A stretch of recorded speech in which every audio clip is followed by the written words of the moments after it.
I forgot I had this song, so we'll be listening to this one tonight. What's up, everybody? Thank you for hopping in. Let me get it switched over so we can get the comments turned on. And this one's going to be a doozy. We're going to be watching Steve Shirilla's newest interview, Uncut.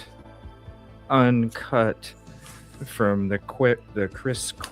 Man, this is a tongue twister. The Chris Cuomo project. We're going to be checking that out tonight. Have you seen it yet, Jennifer? No, I'm gonna watch it You for the haven't first seen. time.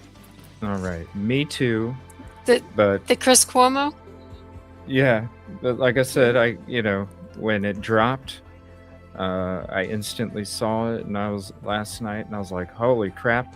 Uncut before the regular comes out. I think that's for a reason, and I can't wait Yeah, to talk about it. So, um, yeah, it's gonna be interesting to compare the two to see what's been cut and what hasn't.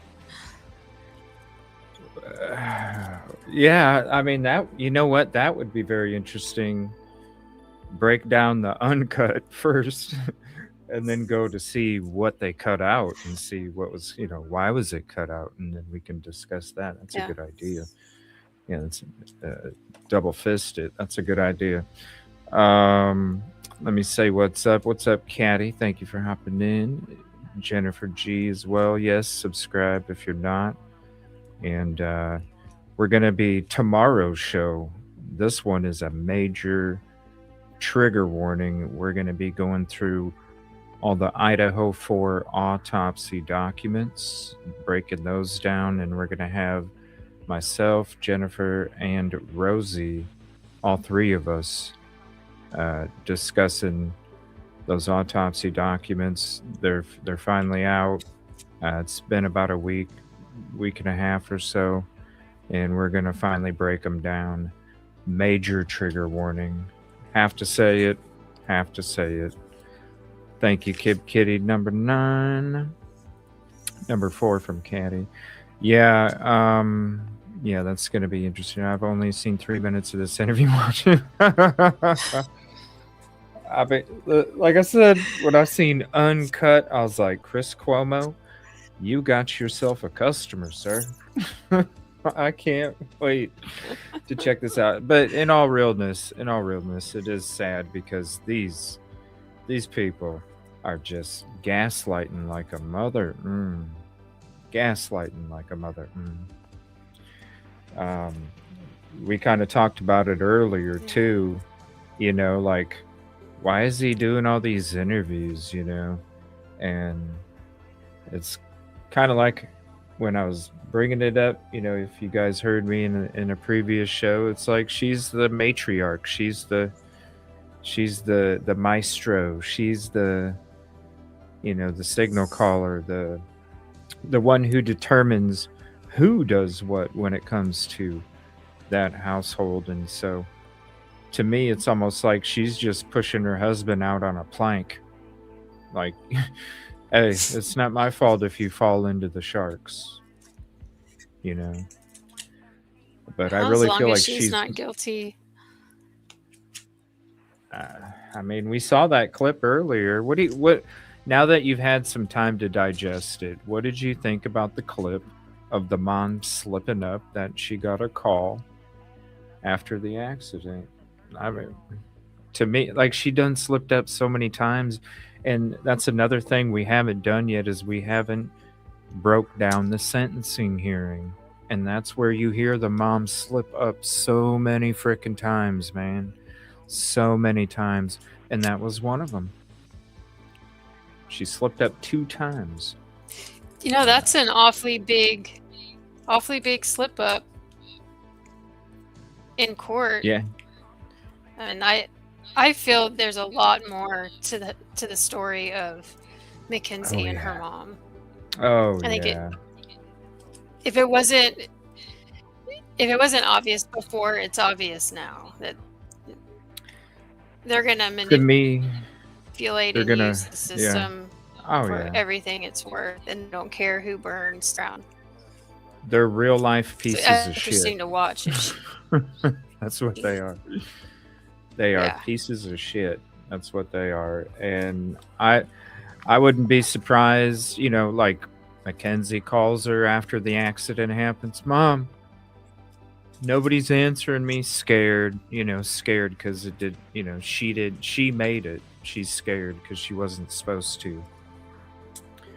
And she's scared now because she didn't make it. And who does she look to when she doesn't know what to do, doesn't know what to say, and is scared? Her mom, because her mom is always the one directing the traffic. And so to me, Hmm. I bet you, and I bet you once these phone records come out, and I'm calling it now, a 2026 freeze, where I call shit before it happens. And I'm saying, I'm serious, been since Idaho 4. I'm saying right now that I guarantee you there's going to be a phone call log that's at least double digit minutes after the crash took place. And I guarantee you that phone conversation was what to do from here. Mackenzie, we're going to say that you passed out. Because Mackenzie's scared as shit. She don't know what to do. She's thinking like she don't even know where to think because she was supposed to be dead, right? That was her plan. But mom Hmm. is one that always has the schemes, the ideas, the tricks, right? So the mom is telling Mackenzie, when you hear people come up, pretend that you're knocked out so we can say that you blacked out. Mackenzie, make sure you do this, make sure you do this, make sure you do this. Giving Mackenzie everything that she needs. Now, honey, you did this to yourself, so you're going to have to sit there for a little bit because me and dad can't know that you're in this accident, okay? Otherwise, it blows the whole thing open. You're going to have to sit there. And then look what happens, That's what I'm thinking because look, when you're looking at all these interviews, and I can't wait until we all break down the sentencing hearing together because you're really going to see not only this lady is so narcissistic, but you can see how she thinks she has control everything until she's in front of somebody that she doesn't have control of, and that's the judge. Because if somebody is that arrogant and that narcissistic, they're going to look you straight in the eye. And she looks everybody straight in the eye except for that judge. That judge, she barely looks in her direction at all. It's usually over here, down here, up here. It's never at the judge. She's not in control. Hmm. That's why she slipped up multiple times because she is in a position where she is nervous. But man, you see it in this family, and I really feel like she is making the dad go out there, making sure that he puts any kind of whatever kind of frickin' doubt there is right now because of the media attention. It's I'm pushing in all my chips. That's what the mom's doing. She's pushing in all her chips because that's all she can do, and she's either going to win big or go broke. And really, these people are so out of reality. They're going to go broke because there ain't no court system, especially with all the disciplinary actions that Mackenzie's been getting in jail. There is no way in Hmm. hell they're going to sit there and look at all those disciplinary actions and go, nah, we ain't looking at it. Guaranteed. Guaranteed. They're just making themselves look worse. And he's going to end up going out on a plank. She's going to end up going out on a plank. And unfortunately, the Shirilla last name is going to have a humongous taint on it, not for the actions of what Mackenzie has done, but also for the actions of what her parents have not done. And hopefully, it's a teaching moment to parents out there. Hold your children accountable at a very young age, because if you don't, this is the kind of Hmm. shit that you might have to go through one day. And she's never going to learn. Yep. Even being in jail, convicted of murder, never taught her to act right, even in prison. Let's have jewelry. Let's have like prison sex phone call, video calls. Like, are you frickin' for real? And you don't need rehabilitation. You're out your damn mind. I don't know any court system that would Yeah. look at this case again. You know what I'm saying? Even though I don't think there was enough evidence to convict her of murder, I really don't. Because the pedals, things can be interpreted and there can be doubt. I'm just being honest with you. Did she? Yeah, look at my title. The Mackenzie Shirilla murders. That's what she did to me. That's what she's convicted of. Was there enough evidence for that? I don't think so, but that's just. But she deserves everything she got. She's lucky she got what she got, because it could have been 2 times as worse, and it should have been 2 times as worse. Hmm. I want to ask you something. You brought up a good point. If Mackenzie called her mom right after the crash, do you think maybe Mackenzie's mom had someone drive out there to see if there was an accident and to call it in? Mm-mm. Or do you think she No. really just left her daughter sitting there? Yeah. I don't think she Just called left her. anybody or notified anybody, no. Because then you're including somebody that eventually could take you and your whole story down. No. Nope. Nope. Okay. It's one of those things. It's tough love from a narcissistic mother. You put yourself in this position. You're gonna have to lay there, babe. But this is what you need to do when people show up. It's the only way this is gonna work. You include one person, Yeah. your whole existence is in their hands, and that narcissistic people they're not down with that. No. I think she taught her daughter What's up, Mary? how to just manipulate.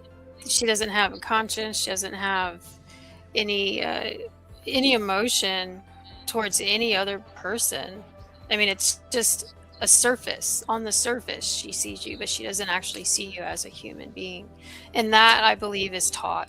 I think she learned that in that house. I mean, she's got the perfect teacher. The older, yeah, the older she got, the worse it got. And then you don't give her rules, you don't give her regulations, you don't tell her what the consequences of her actions are. She's just going to run just wild. And then you add social media on top of that, and it was like a volcano. Well, you got to think about it like this too. So you know how I say that the mom is the puppet master of the dad and the daughter and the family? Yeah. Think about this when it comes to Mackenzie and what she learned, and this is why she was so good. Because as soon as she was a baby, she saw her mother doing that shit to the dad. As soon as she was a baby, she saw mom and the little twists and manipulations and how to get. So just think about it. 1, 2, 3, 4, 5, 6, 7, 8, 9, 10, 11, 12. Every year you're watching perfection in front of you and it's not even happening to you. And then it happens to you, so you know what to do because you've watched it. And if she's doing it to your dad, this is why it's dangerous, because then Mackenzie grows up thinking that that's okay. Because if mom's doing it to dad, well, then it's gotta be okay, right? Yeah. So she was groomed from her mother since birth. Since she brought Mackenzie home, she was groomed just by how how her mother has to have treated her dad. And it makes me wonder if one day, 10 years down the road, we're going to have another interview from Steve, and Steve's going to break down and really explain how he was treated. And then we'd all sit back and go, well, damn, now all that other stuff makes sense. Because this right here, when Yeah. it comes, like, there's hope with this family. That's why they're sticking together. There's hope. But when this thing crashes and burns, and they continue to not get attention because nobody cares to interview them anymore, but they're still reminded of the things that people are having common sense with and exposing, and they have to sit back one day and actually realize, go, shit, we didn't do what we were, they're going to realize all that one day. And it's going to make a gap between them, the mom and the dad, and eventually they're going to end up going their separate ways because that hope is gone. Everything crashed and burned, and they're going to blame each other. And so then they're going to split and part in their separate ways. And I guarantee you, dad, 10 years down the road is good, write a book or come out and say something and be like, look, this is how I was treated. And it's going to be like, damn, she was the puppet master. I don't know. That's just what I see. That's just what I see. Because why in the hell would this dude, and we're going to see this interview, why in the hell would this dude come out and continue to say these outlandish things?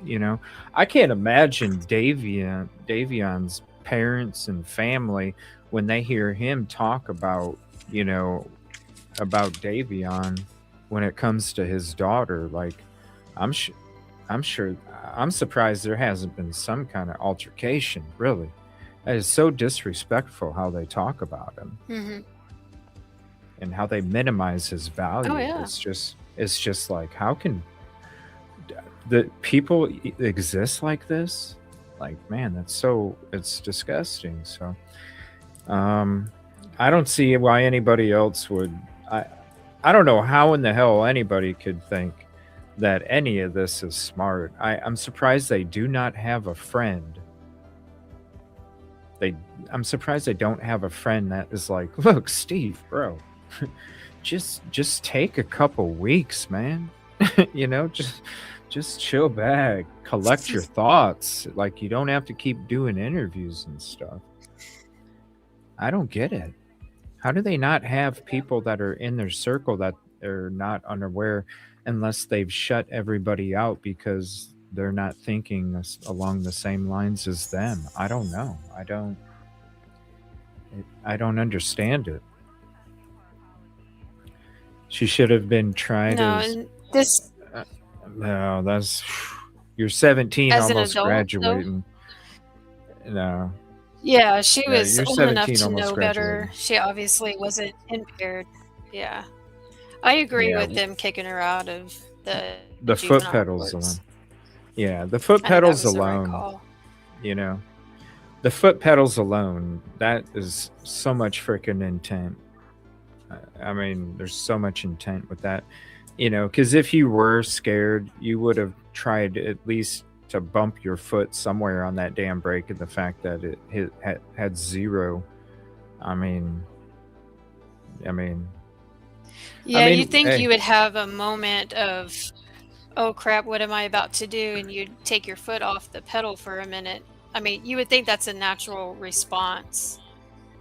it is a natural Self-preservation, your response. body's gonna. Yeah, self-preservation. Exactly. So tomorrow I'm gonna, let me see, let me share this real quick. By the way, my sub up to my true crime with Jennifer G.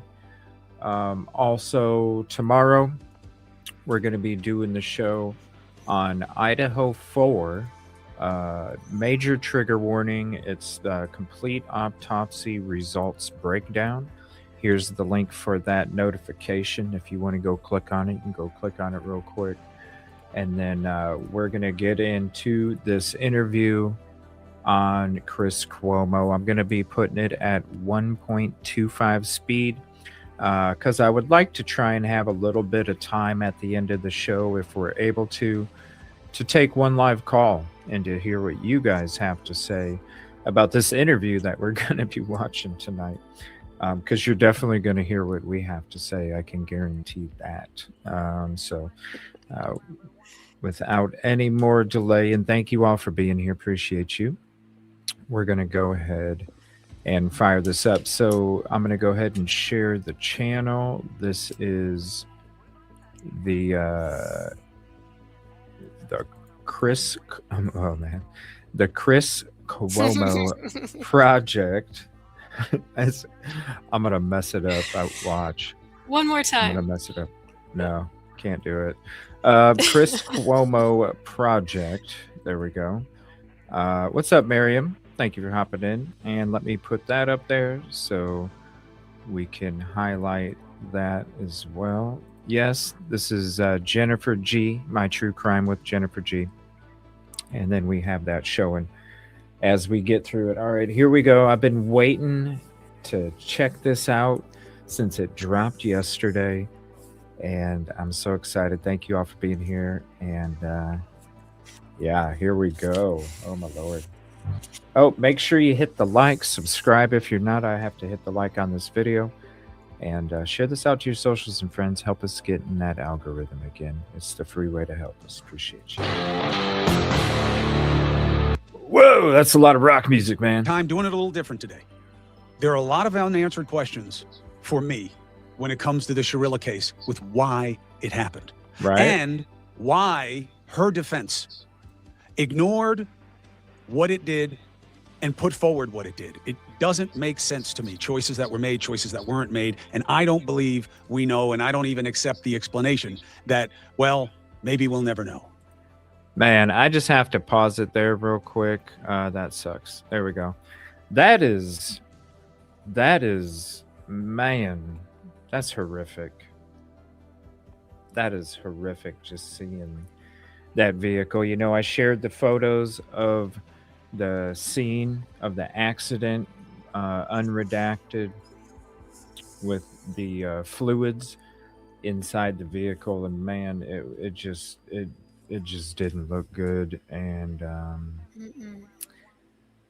yeah, that it just looking at that, oh my gosh. You know, when it comes to that brick building and how it hit the corner, as bad as that is, honestly, I'm surprised it's not worse. You know, going 100 miles an hour, hitting a brick building in the corner of it. I'm surprised it's not squished up even more, honestly. And that looks horrible right there. So,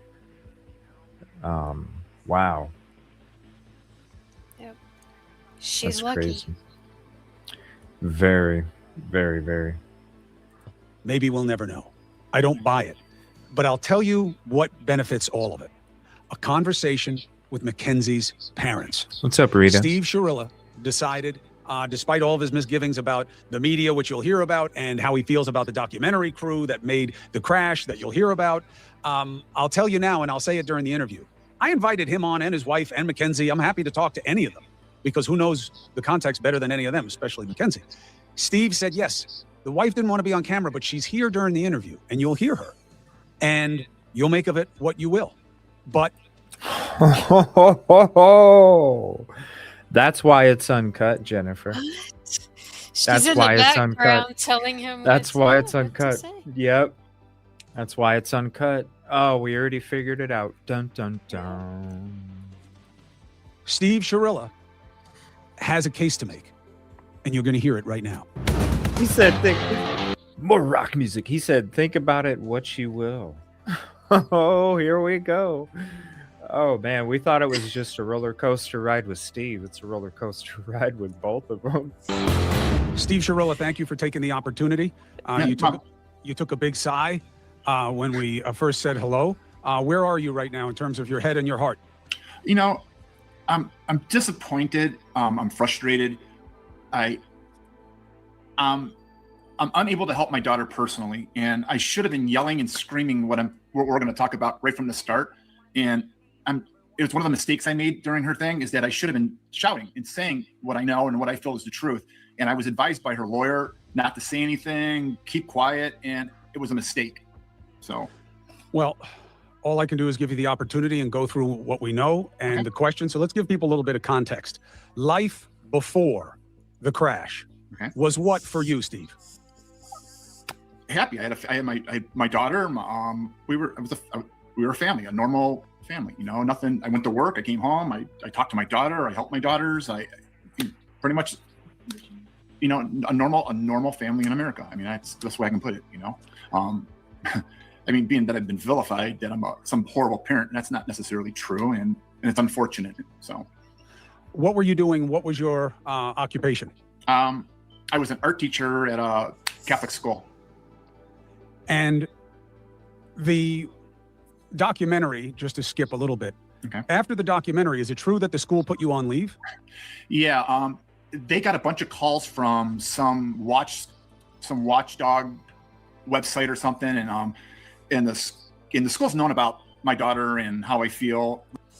That's interesting because I saw from a local TV station report, WKYC Channel 3 in Cleveland was the one that it was students that initially started this because it was within the school system.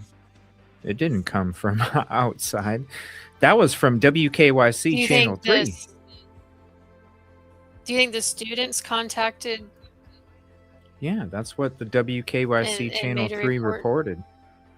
Yeah, WKYC Channel 3 in Cleveland, Channel 5 or Channel 3, it's WKYC.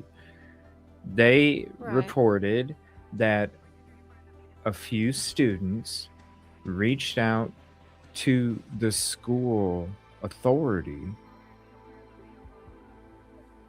and said, after the doc came out on Netflix, and said, we're not comfortable with this guy teaching us. That's what WKYC reported. So that's right. Well, I'm thinking like maybe that watch. Did he call them a watch? What do you call them? Watchdog group. Yeah, like a campaign. Maybe they were the petition. The spokespeople for the kids that came out, since they're minors. Maybe they didn't want to speak out on their own. Yeah. So this organization, the maybe parents spoke and up for community. them? Yeah. So it's basically saying it was a witch hunt, but it wasn't. It was from within. You know, it was from within. Because don't you think like, think about this, right? Think about this. Your student is one of his students, and you're totally against any kind of substance abuse that a child does, right? And you're a parent, and you know this guy is the teacher of your kid, and you have a strong stance against substance abuse in kids. And he's sitting there on that dock saying, look, she's 17 years old. I don't give a shit if she smokes pot. It's better than other drugs. If I was going to tell a kid to do a drug, I'd tell him to smoke pot. I mean, and this, you know, right? And you're like, which damn. tells you he's been telling kids that. Child, this is my child's teacher. What the hell is he allowing in class if this is what so as a parent, as a watchdog group, as community, you think about it. He said he teaches at a Catholic school. A public school would be more down that avenue instead of a Catholic shit. That, like, listen, 5 times as worse when it comes to restrictions on fun. You know what I'm saying? Like, so think about that. You know how many parents that had children that were his student? Like, I wouldn't be surprised if it was the parents that were watching it, not the students, the parents that were watching it, and then went to their kid and said, look, I know he's your teacher. What the hell's going on? You need to say something to the principal. You need to say something to your counselor. You need to say something. I would hope these parents said something. I would hope. Oh, I'm sure that's how it got started, was a parent advising one of their children, like, look, you need to go to your principal. You need to go to your counselor. This is not right. This is a Catholic school, man, not public. Like, think about it, how strict they You are. have to You know what I mean? you have to think what kind of conversations was he having in the classroom, when 10 minutes before the bell rings and everyone's just hanging out waiting, and he lets his guard down and just starts talking, and makes you wonder what he's been saying. He Mm-hmm. doesn't have a Yeah. problem with any minor having a little extra fun. Right. As far as they know, he's allowing And they're students to smoke pot in his class. And they're impressionable. They're kids. And this teacher's telling me this is cool, this is okay, as long as you do it at home. I don't have a problem with it. My daughter does it. I can see him trying to be friends with the classroom and saying those things, and it getting back to a parent. Mm-hmm. At a Catholic school. Like, Mr. Shirilla says it's okay, so I guess it's okay. It's no wonder he wasn't allowed. It's a Catholic school, man. Damn, you're not even supposed to drink wine in excess at a, like as an adult, like at a public school, shit, you can get shit-faced drunk, right? At a Catholic school, you're not supposed to drink wine in excess. So it's a lot stricter, All right. Yeah. All right. Some watchdog group my ass. Right along for the past 4 years. So they decided to come to some kind of investigation, which I really don't think was much of an investigation. It was just they were just trying to get me out of the limelight, and so they don't seem bad. So I don't know. It's unfortunate how the diocese handled it. Are you working now? No, I would be on summer break. I'm on my contract to the end of July, and my understanding is they're not going to re-sign me for the next year. But I wouldn't have re-signed with them anyways after how they've handled this. Oh, I'm sure you would have, because I'm sure you got quite the mortgage, my friend. Like, I'm sure you have quite the mortgage. Let's go ahead and get the chat box off the screen real quick so we can take a look at this. It says, Mackenzie Shirilla's father placed on administrative leave after Netflix doc release Dear Mary, Queen of Peace School Parents, Families, and Guardians. We are investigating allegations made on social media that one of our teachers has demonstrated poor judgment. Upon learning of the allegation, the school acted immediately and placed the teacher on administrative leave. See? Allegations made on social media. Social media is the Netflix doc that had him saying that he's totally cool with his daughter smoking pot. And if he was going to advise any kid to do any drug, it would be to smoke pot at a Catholic school. A kid at a Catholic school. At a Catholic school. Right. And so it's easy for nobody, like, this is how you protect the students. Allegations made on social media. Social media, Netflix doc was brought to our attention. Son, parent, I have Netflix on my phone. Look, right here, principal. Look, right here, counselor. He says it right here. All right. Immediately place teacher on leave. Because it wasn't but a couple days and dude was put on leave. That's how you make sure that you protect the students, you protect the families, you don't assign it to a particular individual. You use their own words to say, look, you're the one that said this stuff. We didn't. We can't have that. And then for him to say, I wouldn't have went back anyway. Bullshit. Yeah, he did. Because now he's got a safe face. That mortgage payment is huge, bro. And good luck trying to find a job in Northeast Ohio because it's hard. It's hard right now. I don't think he'll get another job in a school after this. I'm sure he'll go to some public school. You think they'll be okay hiring him? It ain't gonna be in. I'm gonna tell you right now, it ain't gonna be in frickin' Strongsville or Cleveland. He's gonna have to travel a little bit. He's gonna have to travel a little bit. It's gonna be a small in a school. neighborhood that he's not gonna be too happy with his options. Yeah. It's gonna be a small school. A corrupt cop doesn't go to a bigger department. When they get egg on their face, they end up in bumfuck Egypt. Doing street patrol, right? So no, No, this dude's going to a small ass town, getting paid a quarter of what he used to get paid. And because you got to think with Catholic school, that's money too. So he was probably getting a good chunk. That mortgage, but the more you make, the more you spend. That mortgage payment up there in Cleveland's gotta be quite huge. And yikes. So yeah, he's just trying to be a blowfish and act bigger than what he is. There's no way that he would have left that school. They paid him too good. They paid him too good. Didn't they file for bankruptcy also? Yeah, they Shortly already before did the that. crash? Yeah, yeah, yeah. Okay. Oh, it's not. It's So they're he gonna was they're gonna starting move. to, yeah, their lives were already unraveling before the crash happened. Yeah, yeah, yeah. They were already unraveling. Yep, yep. It's and you're gonna see it. That's why they're doing what they're doing, because that's like I said, they're pushing in all their chips. That's all they can do. It's double or nothing, and we already know the outcome. They don't, and that's bad. It just made matters worse, so That's bad. but by placating to the mob, that's unfortunate for me. So Do you think that you'll be able to get an Oh, sorry. And it continues to say the investigation is ongoing. We want every parent to know that the safety, well being, and trust of our students remain our highest priorities. We take all student concerns seriously and are committed to responding promptly and responsibly whenever concerns are brought forward.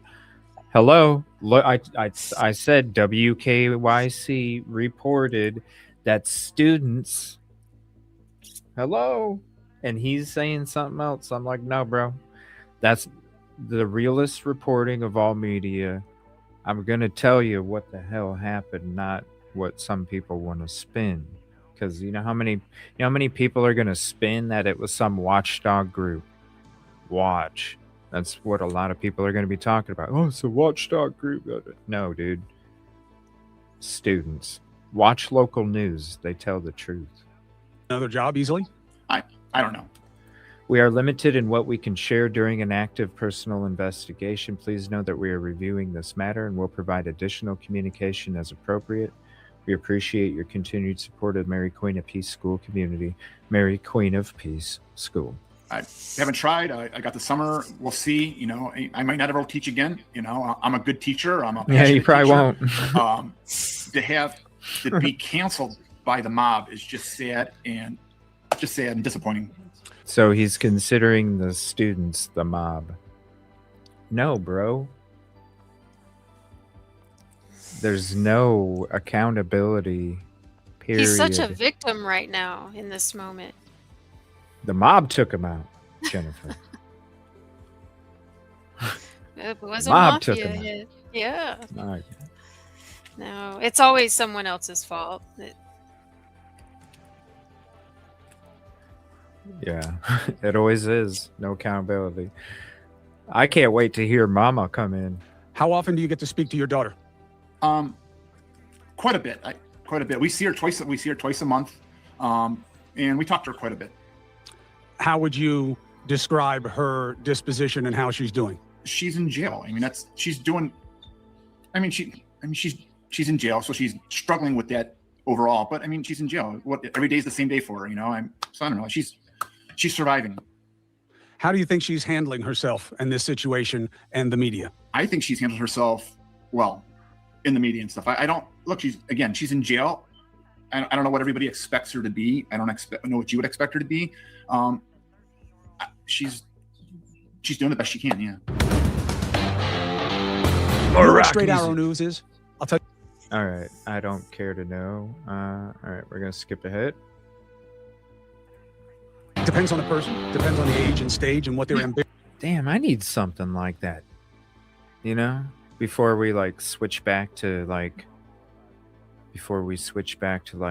this screen or something, you dun, dun, dun, dun, dun.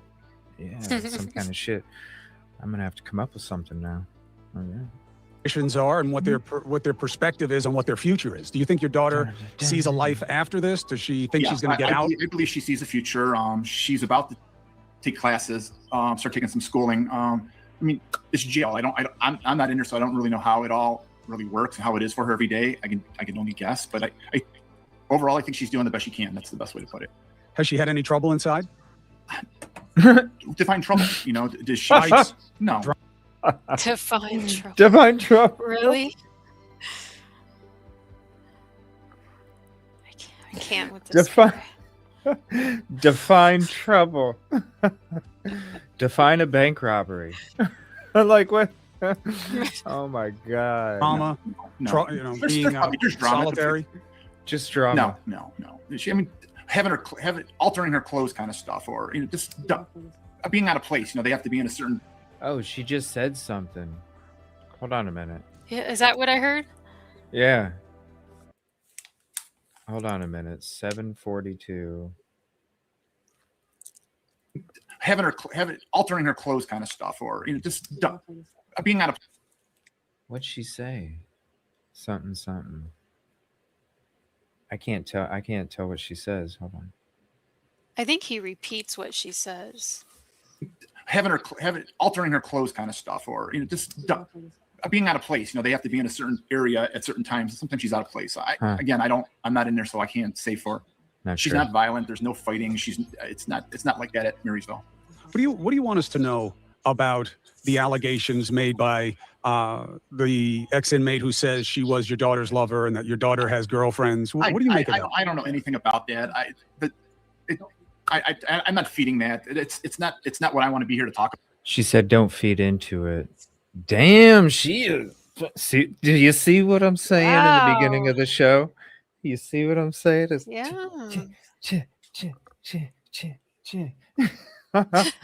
oh yeah. I'm telling you, I see this shit, man. He is not allowed to have his own opinion, thoughts, feelings, none of that. That's obvious. No. And he said, think it, and Cuomo said, think of it what you will. Yeah, this is you're confirming what I said, my friend. That's what you're doing. You're confirming everything that I've said about this lady. I don't know. Again, I can't speak for that. You can't believe everything you hear. There it is again. Let me tell you why I ask. I don't care if your daughter has girlfriends or not. Doesn't matter to me at all. However, if I were her parent, I would know. Bam. It doesn't matter to me. She's in there. That's she won't shut up. Dude, here to everybody. You're serious. Like, we can't listen. I'm not going to make this a 5-hour freaking show. Okay. Like, this is, here's the link. If you like, you know, later on, we're going to go through most of it. If you want to take 5 freaking hours to dig through the freaking, the maestro-ness of this all, then yeah, please do. Cause, and then we'll have a show where we take live calls. Cause I would love to hear all of this stuff. I can't do 5 hours tonight. You know, we did it. We had a good show earlier. Shout out Rosie. Shout out you, Jennifer. We had a good show earlier talking about a bunch of different cases. We're doing a show tonight. We're going to be doing a show tomorrow morning. I'll probably be back again tomorrow night. I really can't spend 5 hours trying to figure out everything that this lady is trying to direct in traffic. You know, we know what's going on. The maestro, the puppets, we know what's going on. Please dig into it sometime. Let me know. We can't do that right now. Her life, I can't. Nothing I can say or do is going to change anything she does in there. Look, she's see what I'm saying? Now she's been in jail for almost 4 years now. I mean, all I can say is she's doing the best she can, and there's nothing I can do or say that's going to alter where she is or at this point. Let's talk about that. And just so you know, Steve, I don't know what you know about me. I have no agenda here. I'm not here to judge your daughter. That's already been done, right? I want to understand things that were left very open-ended and that are conflicting.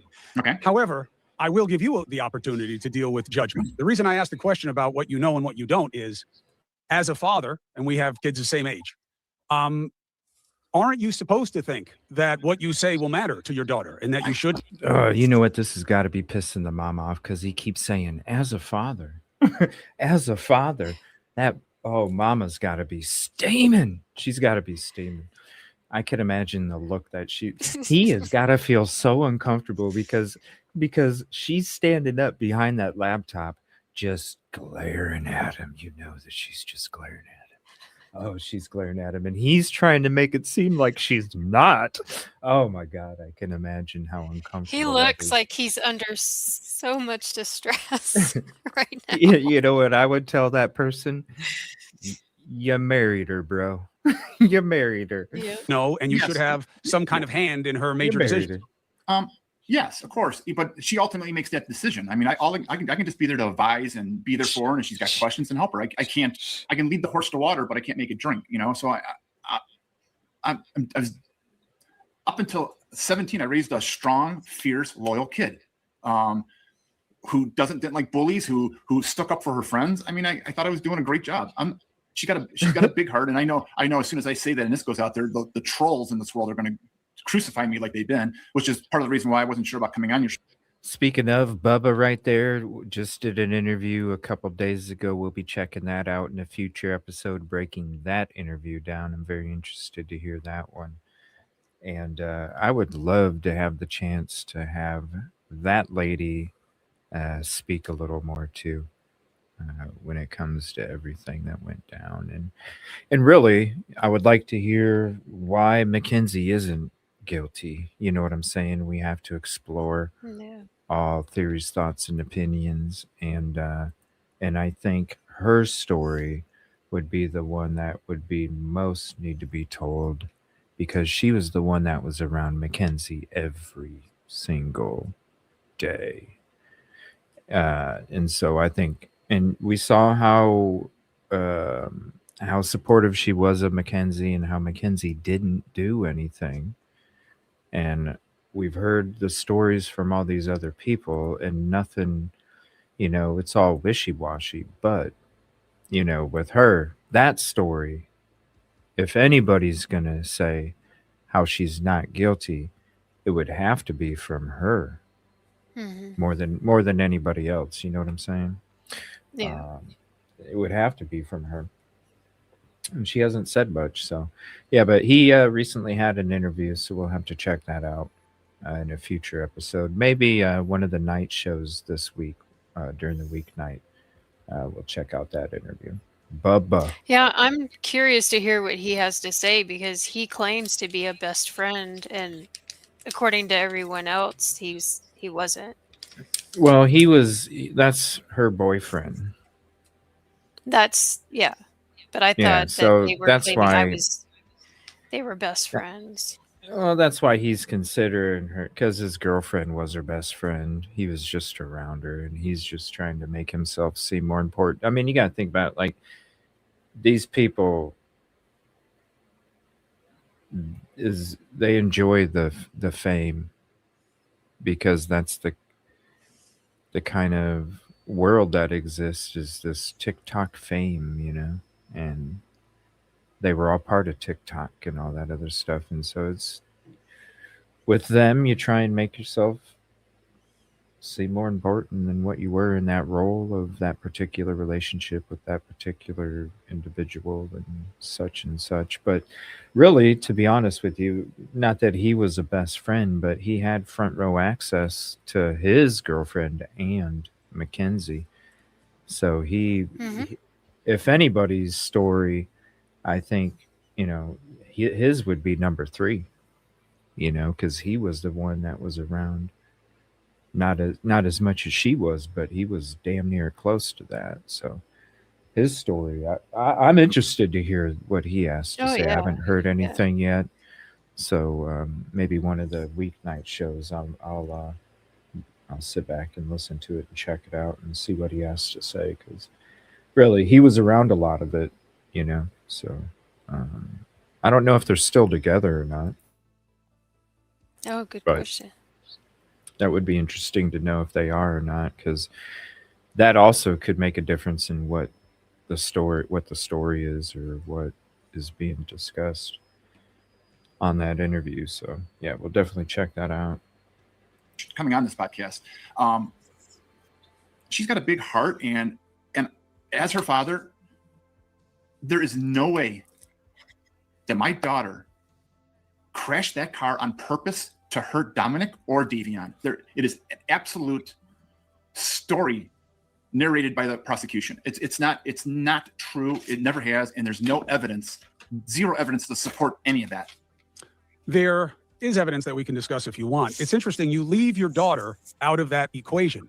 Do you think there's a chance she crashed into that school to hurt herself? No, not at all. Not one bit. Not one bit. She loved life. she won't shut up. And you can tell she's like moving back and forth. Okay. You know how I know she's pacing? Because sometimes he's looking up here and sometimes he's looking over here. And then sometimes he's back here and then he's back here and then he's back here and then he's back over here. And then he's back here and then he's back over here. You can see her pacing with where he's looking. Yeah. I pick up on that shit. I'm telling you. Watch. You'll see what I'm saying. She's going to continue to do it. You'll see what I mean. Straight up and off to the side up. She keeps pacing back and forth. Your daughter was not suicidal. Not at all. Not at all. We even had somebody do after the crash did a suicide test on her or a questionnaire with her, and that person said that she was not suicidal. And if my daughter was suicidal, my wife would know. And if my wife talked with my daughter about everything. My daughter told my wife everything. Yeah, you hear that paper ruffling in the background? She got talking points that she's going over? She's because she keeps having to make noise and he realizes that she's writing it down. So now she's writing it down and putting it in front of him. And you hear the paper fucking oh, don't it. Ooh. I'm telling you, I'll pick up on it. Don't do it around me. There's no way she wasn't suicidal before. She's not suicidal after. That is an absolute fabrication. It's a lie. A big understanding from people is that when it comes to you and your wife, you were too permissive, too lenient, too nonchalant. In general, what do you make of that? And then we'll pick it apart. We got some big news. Damn, that's dude. Oh my God. I appreciate you, Chris Cuomo. Damn, bro. And then you have to add the YouTube commercials on top of the commercials that he puts in. Oh man. That's crazy. Look at this. What? Come on, let's go.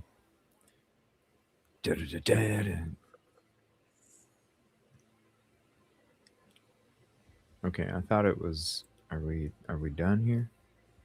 Sorry about this. 50 secret. Oh my gosh! Come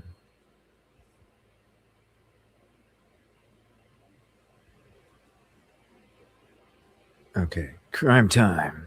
Talk about people first of all. If you don't know me and you're not in my life, and what's up, Mary? What's up, Joe? How are you judging me without knowing me? Was I lenient on some things? Yes. Was I harder on some things? Yes. I was raising my kid how I felt best at the time that I made decisions. I'm not a bad parent. I picked fights that I felt would help her, and I picked fights that I didn't want to fight with her, and I let her go and I made her make her make her own decisions. And she was almost an adult. She's almost 18 at that point. My daughter was a lot like me. I learned things by doing them, and rather than being told, don't touch the stove. I had to go. Like, don't touch the stove. Yeah, touch that hot pan. Go ahead, touch it. Like, he brought up the stove himself. Yeah. Like, touch the stove. You can touch it. Is it hot? I don't know. Find out. Like, what the? I'm a good parent. Yeah, I don't know. Find out for yourself.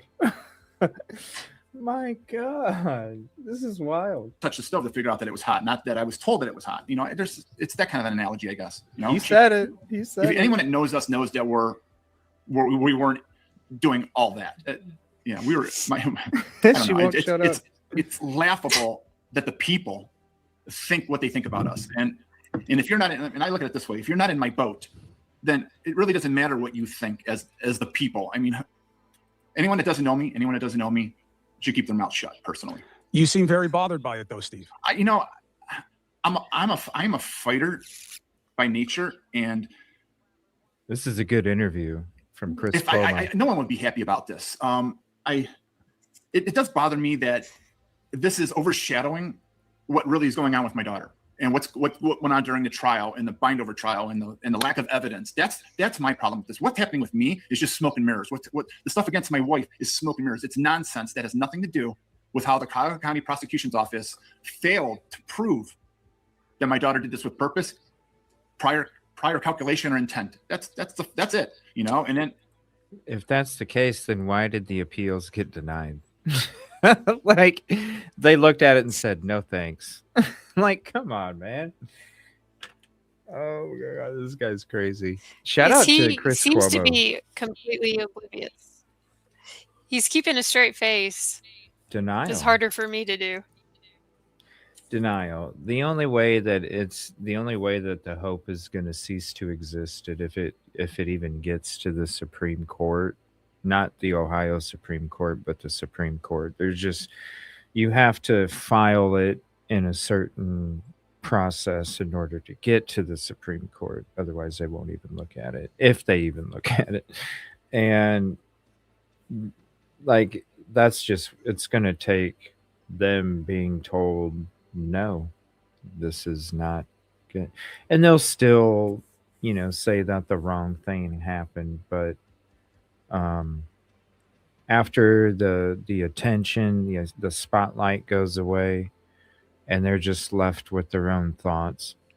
Look, eventually you get to a point where you do, no matter how tunnel visioned you are, you do get to a point one day where you do reflect, and you're like, damn, you'll know what you did. There's no way that, and the fact that they don't seem like they're aware at all could also be a mechanism, a defense mechanism. They know, but it's the only thing they can do to not look like a piece of shit.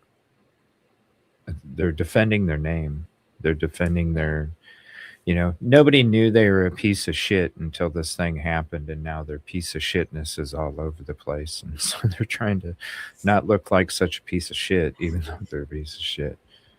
It's just, yeah, right. Going 100 while navigating curves. Like, let's, come on now.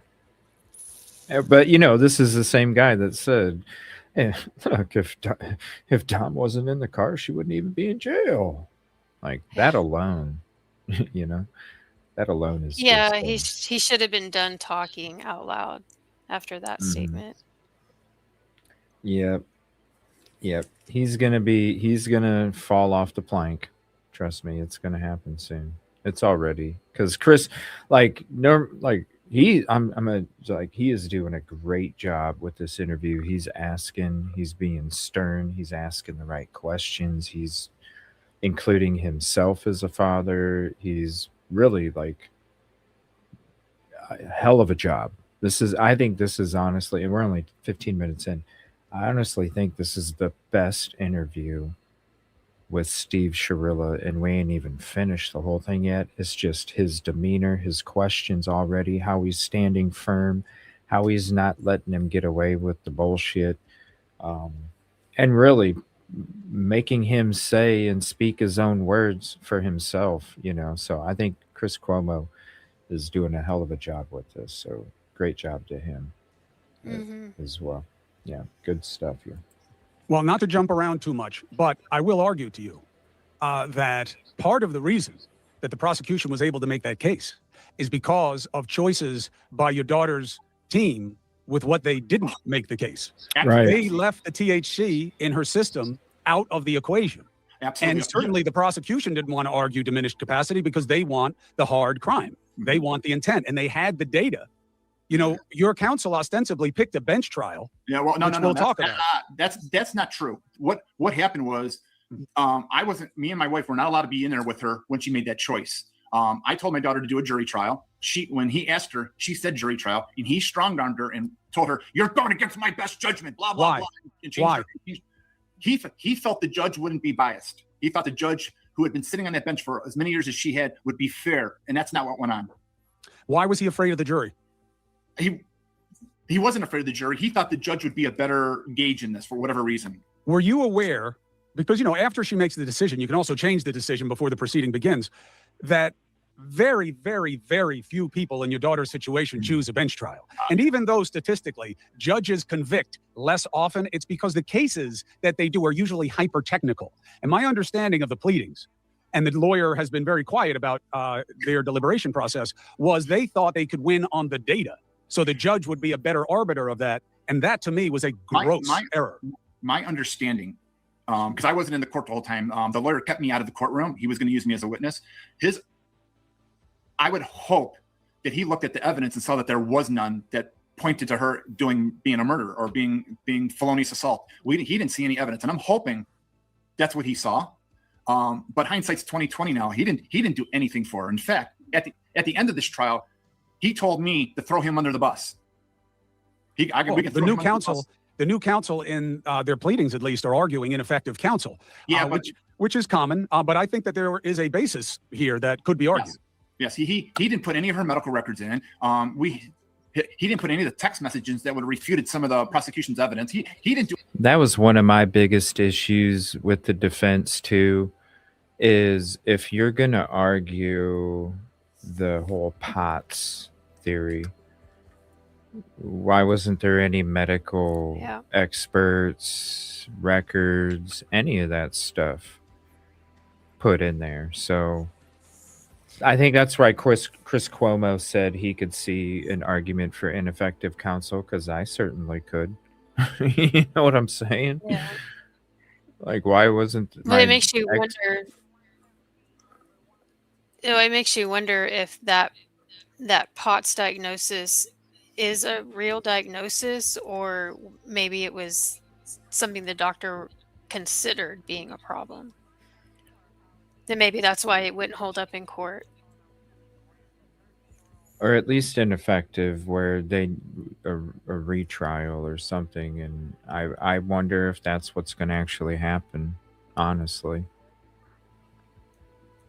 I honestly wonder, really. I just feel if the lawyer really thought that it was a POTS situation, why would you not argue that point? Well, because I think the lawyer was too. I think the lawyer looked at the evidence and said, "There's no way that I'm even gonna need," because he's trying to keep as much money as possible. That expert's going to come out of his pocket that he has to recoup from the family, right? So and that money that he's got to give to an expert is coming out of his profit also. So I could see him going, as some cheapskate piece of shit. I could see him going, look, I'm going to save the money on the expert because I don't think she's going to get convicted this much. Is that going to make it worse for her sentencing? Yes, but it's her fucking crime, not mine. I'm going to pocket the extra cash from not having to get an expert because I don't think I'm going to need one, because I don't think she's going to get charged that much. Even though for your client, you should get the expert, even though it cuts from your profit. You should do those things because it is about them, number one. And so, but I could see a piece of shit lawyer doing that, like, I'm gonna keep the extra. Is she gonna get affected by it more by me not getting an expert? Yeah, she's gonna get a few more years. She'll get another 5 years, but hey, that's her damn crime. I'm trying to save her. And then all of a sudden when she got convicted, oh shit, I didn't think it would go that far for the sentence. I didn't think it'd go that far for the, I honestly thought he had a good shot at getting her off on manslaughter and walking away after time served. Yeah. Really? It seems like a very lazy lawyer if you're not going to put in the effort regardless, that's a human life that you're being paid to represent. Do you think the And parents? you've got to give them their money's worth. And it sounds like they don't think they got their money's worth. Yeah, well, listen, look at how lazy the parents are. They can't even hold their children accountable. That's laziness, okay? That's what it is. It's laziness right off the bat. And then the rest of it is enabling and all this other stuff. It starts off with laziness. You're not getting off your ass and doing what you need to do. You're being lazy.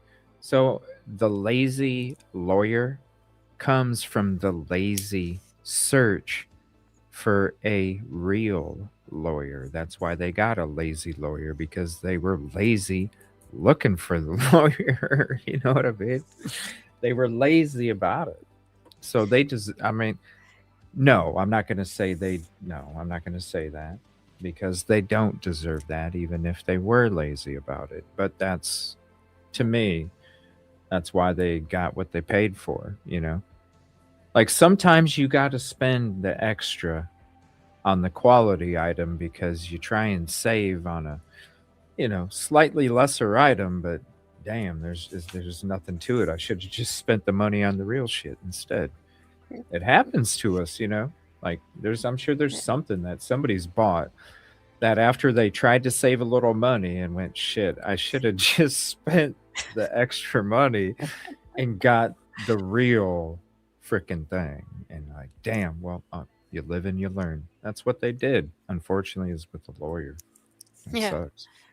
That sucks. Anything other than sit there and play with his pen. And mind you, I've never been in a murder trial. This is all new to me, so I'm not really sure how to gauge it. I didn't have a whole lot of advice from anybody.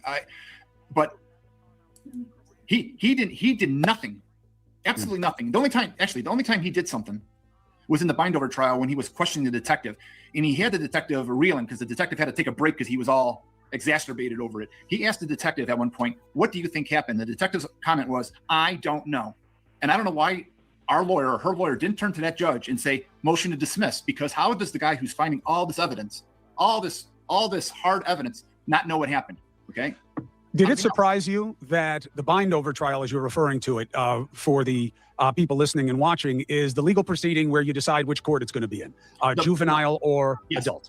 Yes, and the decision here was made to try her as an adult. That surprised you? Yes. Yeah. She was 17 when this happened. It was an accident. There's 4.74 seconds of black box information and nothing else. That's all it is. It's car information. It's non-linear car information, which doesn't say what was happening in the car. Doesn't say what her state of mind was. It doesn't say what talk was going on in the car. It's nothing. They've got 4 seconds of a minute and a half drive, and that's what they based this whole on. And then miscellaneous speculation on their part. Storytelling. They set a story, and just because they said it, it's evidence. That's what it amounts to. They like the judge's summation. She went on and on. Oh, you're hell on wheels. You picked that road. You woke those boys up. My daughter didn't do any of that. How do you know? It's just not true. The judge made up a story for her summation, and based on what the prosecution's narrative is, and none of it's in the evidence. It's just not there. There's no hard evidence that says and she won't shut or up. prior calculation, intent, or purpose. It's just not there. It's not there. And I understand you're a lawyer, right? Yes, sir. Okay, so I talked to several lawyers, and every single lawyer said that the prosecution's case was weak, and unfortunately in Cuyahoga County, binding over, I guess, is you need this much of maybe evidence to get it bound over. My daughter's case should have never left that juvenile court. She should have been charged with two counts of vehicular homicide, and that's it. And that's it. Simple as that. Well, it's actually statistically, if you look it up, a couple of things. It's easy for anybody to say anything when it's not their case. Hindsight's 20/20.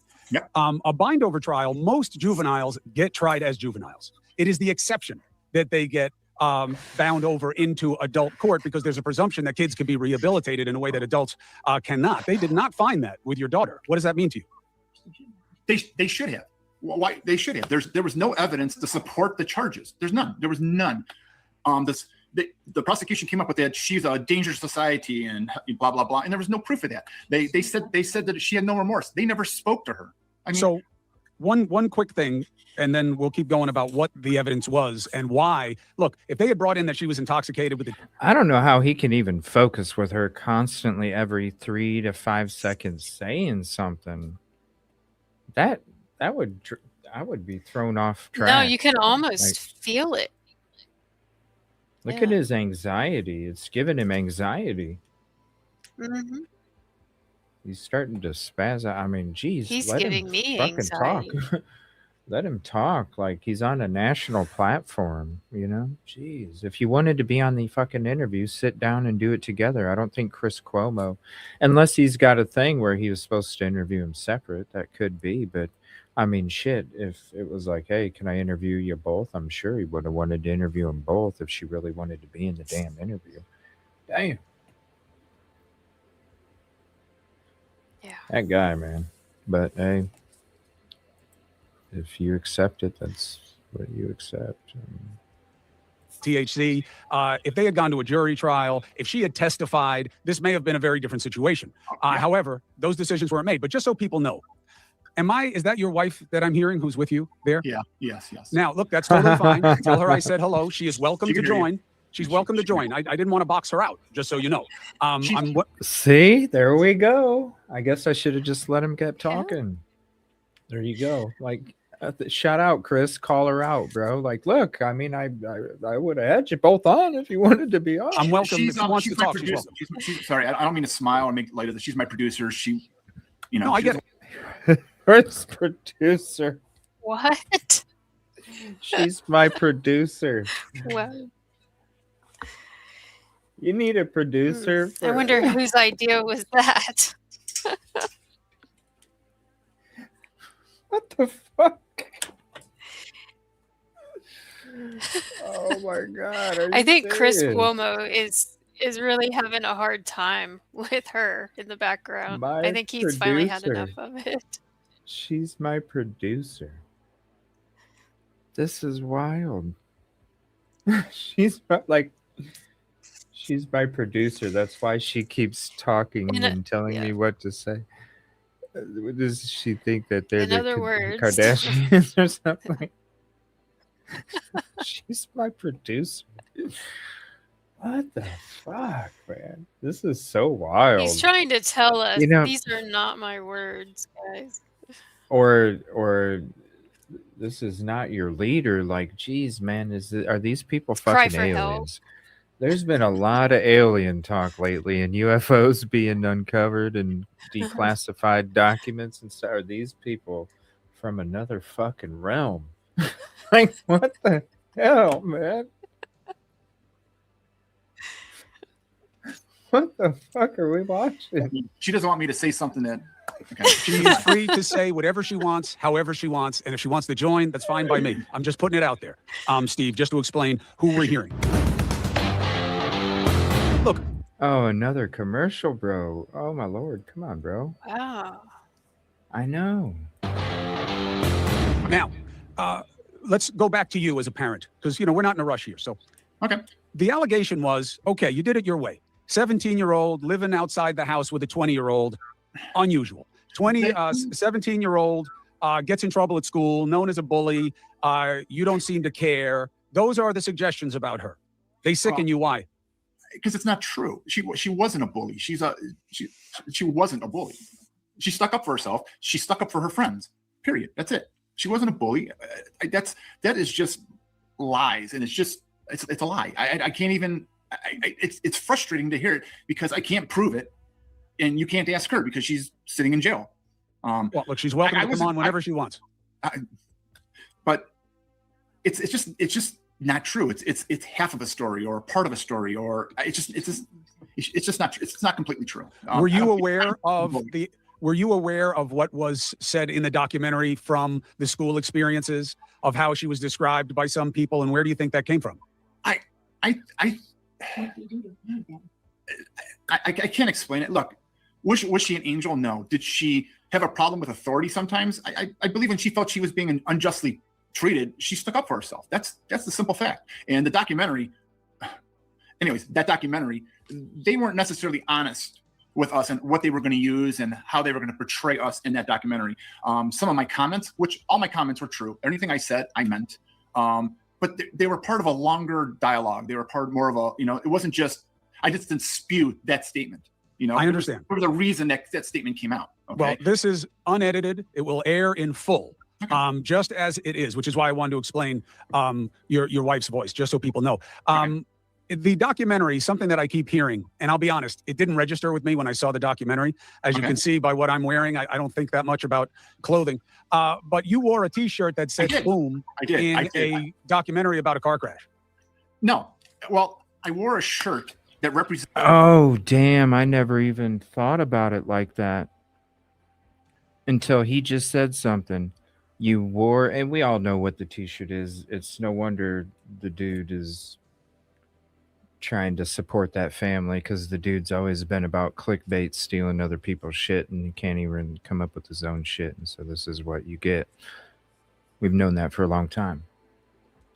But damn, Chris Cuomo put it out there like, look, dude, you wore a Boom shirt talking about a car crash that killed people. I never thought of it like that. Have you? No, and to be honest, I didn't even know that shirt was by that guy. Oh, yeah. I wouldn't have caught Yeah. on to that. Yeah. Yeah. As soon as I seen it, because that's why we came out with the word freeze back in 2022, 2023, because we were uncovering shit. Dude was waiting 4 or 5 months using our shit to come out like he uncovered shit. Boom, boom, boom. And I'm like, I'm so fucking tired of the word boom. We need a new word. Freeze. And that's where the freeze came from. Oh, okay. For real. Anybody that's been around since the beginning of Idaho 4 and throughout, you know that's where the freeze came from. Because I was calling shit left and right, and it was popping up like a freaking flower field, blossoming like crazy. I'm like, damn, that's true. Oh, that's true. That's true. That's true. Yeah. It's wild, though. Yeah. As soon as I saw it, I was like, huh. And then plus he was putting out little videos and shit, too. I saw getting put out there in social media about how she's innocent and all this other shit. And I'm like, dude, you are so unaware, but I'm not surprised. Not surprised. So is Steve Shirilla promoting social media? They're buddy creators now? with they're buddy with Drip Crap. Drip Crap probably fed him a thing like, But is look, this I'm gonna get you. really? What? Go ahead. Is this what? No, is this what? I just don't think this is a really good time and a good situation to be promoting social media content creators, especially some of the content that's being created. That's I where don't part think of that this. that's going to help him and Mackenzie any. No, He but should know better. that's where some of this false hope is coming from to this family. That's where some of the non-accountability is coming from, because they have somebody out there You that think so? has a couple. Yeah, they have somebody out there that has a couple 100,000 subs, and they're telling the family, look, my investigations and I mean, look at the cockiness on the video. My investigations can help free your daughter. He's feeding into it, and I guarantee you he's getting a nice chunk from the family, I bet. You got to give me this so I can do my investigations, you know? Oh, yeah. He's probably swindling the fucking family, because it's like his last hoorah. Think about it. That dude hasn't been around YouTube since he was constantly being called out for copying other people's Idaho 4 discoveries. And he was getting called out for it left and right. That's why he had to leave. That's why he had to go away. That's why he quit making videos, because he was being called out left and right. People had enough. It got to a point, Jennifer, where there'd be a video that come out and I would already know where he copied it, where he got his information from, and I'd show a list of 4 or 5 or 6 of my fucking videos with timestamps, with dates, showing this is where he got this information. This is where he got this information. Like, it was that bad. And I wasn't the only one doing it, because we were tired of it. We're like, dude, you're just going to other people's shit, copying shit down, and then making your own video like, boom, you're Moscow, Idaho investigation. Get the fuck out of here, dude. Then he had to go away. He was gone for a year or two almost. And then all of a sudden he's back for Mackenzie Shirilla. Yeah, the dude, the I wouldn't be surprised if he's profiting off using the family's own stupidity and unawareness against themselves so he can make more money. Giving them false hope, because as much as she don't care about her husband crashing and burn, Drip Crap doesn't care about the family crashing and burning because he's all about his come up too. It's his last hoorah. Because after this, I guarantee you probably won't see him much anymore after this. Watch. He ain't got nothing else to do. He already got called out for his funk. Now he can't fake it no more. What's he gonna do now?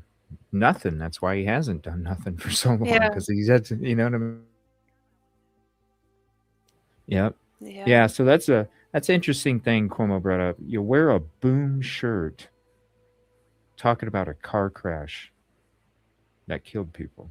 Entered a YouTuber called Drip Drop from Crime Circus, and this guy or this person on this YouTuber has been supporting my daughter right from almost from day one. Isn't it fucking crazy how we pause it and we talk about shit and then literally we unpause it and all of a sudden, boom,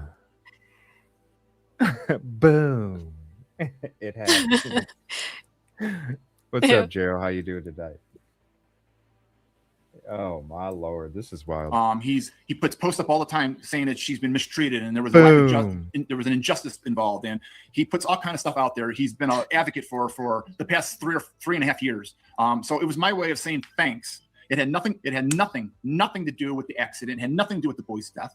And if it's me being colorblind or insensitive, that's not what I was doing. I wanted to shout out to this guy or this kid or this person saying thank you, because this guy is about 6 months after the trial, he posted 4 or 5 videos. They were interviews with the detective from Strongsville and the Flanagans and some of the friends of Dominic's and Dominic's mom and Dominic's brother. And they were not in discovery. They were not in any of the discovery. They were not there. Okay. And all of a sudden we see these interviews, and that is bullshit. That is bullshit. They were in discovery. What is he talking about? It's called all Drip Crap was doing was FOIA. That's all it was. I'm gonna FOIA police interviews. That's it. That's all that was popping off for the last couple years. So, okay, yay. You did a FOIA. You got police interview for shit and a whole bunch of other stuff because that's all we can do now. And so that was his like this.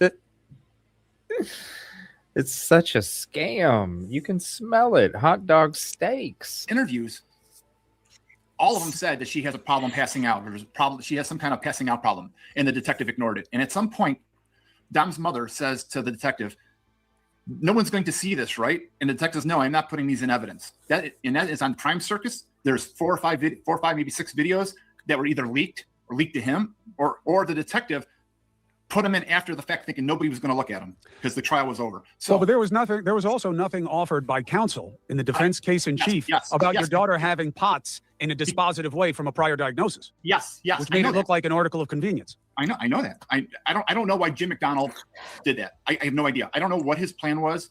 This lawyer was the answer, Steve, that he did it because there is no prior proof of her having POTS. There is prior proof. I witnessed it. My wife witnessed this. She's got the medical documents we gave him had it in there. The people in those 5 interviews said something. Did you give him any documents from a medical or clinician said she is diagnosed with POTS? Yes. And from after or from before? Before, during the bind over, Jim McDonald gave us the access to all the discovery, the discovery portals for Cuyahoga County, and my wife, my mother-in-law, my sister-in-laws, we all went through that stuff night and day. And so we had it in the interviews that were leaked on Crime Circus weren't in there. We gave him all kind of files. The detective only got her medical records from the day of the accident forward. He never went and got from back behind. So, And you're saying that medical records from before the date of the incident. absolutely. And can you help us understand in what context did a doctor or any clinician ever diagnose your daughter with POTS, which for the audience is, again, a blood pressure related, heart related tachycardia, which can it's cause also dizziness? It's in yeah, it's on here. It's in the detective's notes too. I wonder if one of the side effects is not taking your foot off the gas pedal. Is that in the side effects too? Like, just like the other one. Just like the other one, the medication may cause homicides. Does this one cause your foot pushing down on the gas pedal all the way? Just curious. May include stroke, heart attack, or your foot constantly on the gas pedal. Call your physician if you experience any of these symptoms. He knew about it. Posterior orthostatic Tachycardia, which is a. What it means is that those are fancy Greek words for that when you're in a standing position and go from sitting or vice versa. It's not just a standing thing. It's right. Not just, when there's a movement, when there's a movement in posture, orthostatic means a change from being straight. Your blood pressure can go up or down and give you dizziness. Yes. So there are two questions. You're saying one, the answer to the first one is yes, people knew she had it before this, which raises the question, then why was she allowed to drive? You can drive with it. It's like epilepsy. There's not a. She was doing things to kind of control it when things happen. Water, salt pills. So but that's what was going on. We were never told. No doctor says she can't drive. It wasn't an issue, even though the prosecution turned it into something.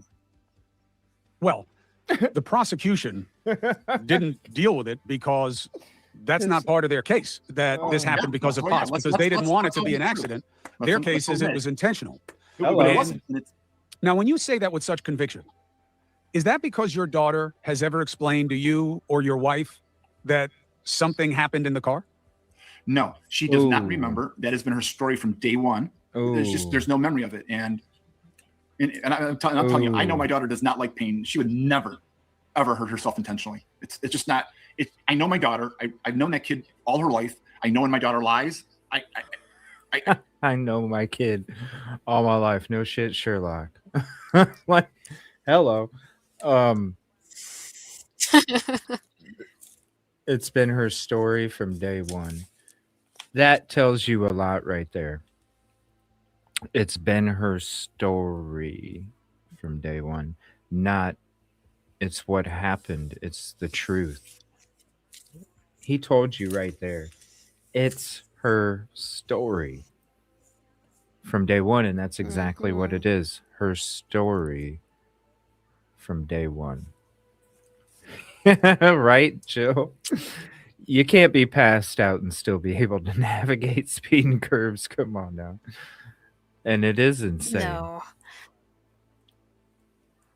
It is insane. Like, yeah. And this Can I say something about this? Yeah. About the POTS. Yeah. You know, I find it funny that it seems like they were putting all their bets on this POTS getting her off. The parents were. Mm-hmm. And you know, that it's more like a blanket for so many other conditions, because for instance, if I stand up too fast, my vision will go black for a minute and have to let my body reorient itself. So does that mean that I have POTS? If I get in an accident, can I claim, well, I have POTS and you can't convict me because this was an accident? Because I get lightheaded sometimes if I stand up too fast. Anyone can claim to have POTS, according to the Shirillas. If you look at it, it doesn't really sound like she had it. I don't think she had it. I think she had other things going on that were causing her body to react in certain ways, and I just don't believe that there was a real diagnosis of this at all. I don't. Yeah, I don't either. I think it's a joke, and it was just hopefully a way, because you can call anything POTS if you stand up and you get dizzy and lightheaded. I Mhm. mean, it's just a blanket diagnosis. Is all it Dehydration is. can be, yeah, dehydration can do that to you too, you know? Yeah. And Low blood pressure, low sugar. and if it caused Yeah. people to pass out while they're driving, I think there would be some restrictions on them being able to have a license. Let's be honest, because they're not going to allow drivers that can just pass out in the middle of fucking nowhere have a license. You're putting so many other people in danger and at risk. There's going to be restrictions. So, if they knew that their daughter could pass out at any moment, if you cared about the safety of your daughter, you would make sure that Dom drove her around if she needed to go places. You would Hmm. make sure that he was going to step up as a Yeah. man and do that, because you don't want to take the chance of her passing out behind the wheel with both of them in the vehicle. So, yeah, it's some quickly lazy ass, quickly searched excuse that mom came up with while they were having their phone call while she was laying under the dash. That's what they came up with. Like, Yeah. Island Time says, "What's up? Thank you for hopping in. Every neurologist will tell you, legally documented, you are told if you pass out and lose consciousness, it is against the law to drive for 6 months. They told you in your chart." Kid Kitty says, "I had to have a year free of seizures before getting a license." So if it really was Yeah. it existed and it was a condition, then as a parent you'd be like, Hmm. "Babe, look, you can't drive right now. Have Dom drive you around. He's got a car, he's got a license. Let him take you around. We'll just give it time and see if it happens again." Like, who in the hell would feel comfortable sending their child out behind a wheel knowing that they could pass out and, who knows, lose their life? Who would do that? Yeah. It's just a quickly lazy, As a parent, everything I they've couldn't done do is that. lazy. No, it's just some Yeah. quickly searched lame ass fucking, yeah, that's gonna work. Unfortunately, no. You may have, threw bullshit out there and it's gotten you through this long, but when you're talking about something this serious, no, no, that shit won't fly this time. And it's not. And we're seeing it. It's not flying. Mhm. Shout out to Chris Cuomo. He's doing a hell of a job too. No, I haven't really liked him very much in the past, but I'm just gonna be honest with you. He's doing a kick-ass interview, and this is, to me, that's the best one that I've seen with Steve Shirilla. Really, it is. Yeah. Yeah, shout out to I him. just know my daughter. Do you know your children? I mean, can you tell when your children are telling lies Yeah, or aren't being honest with you?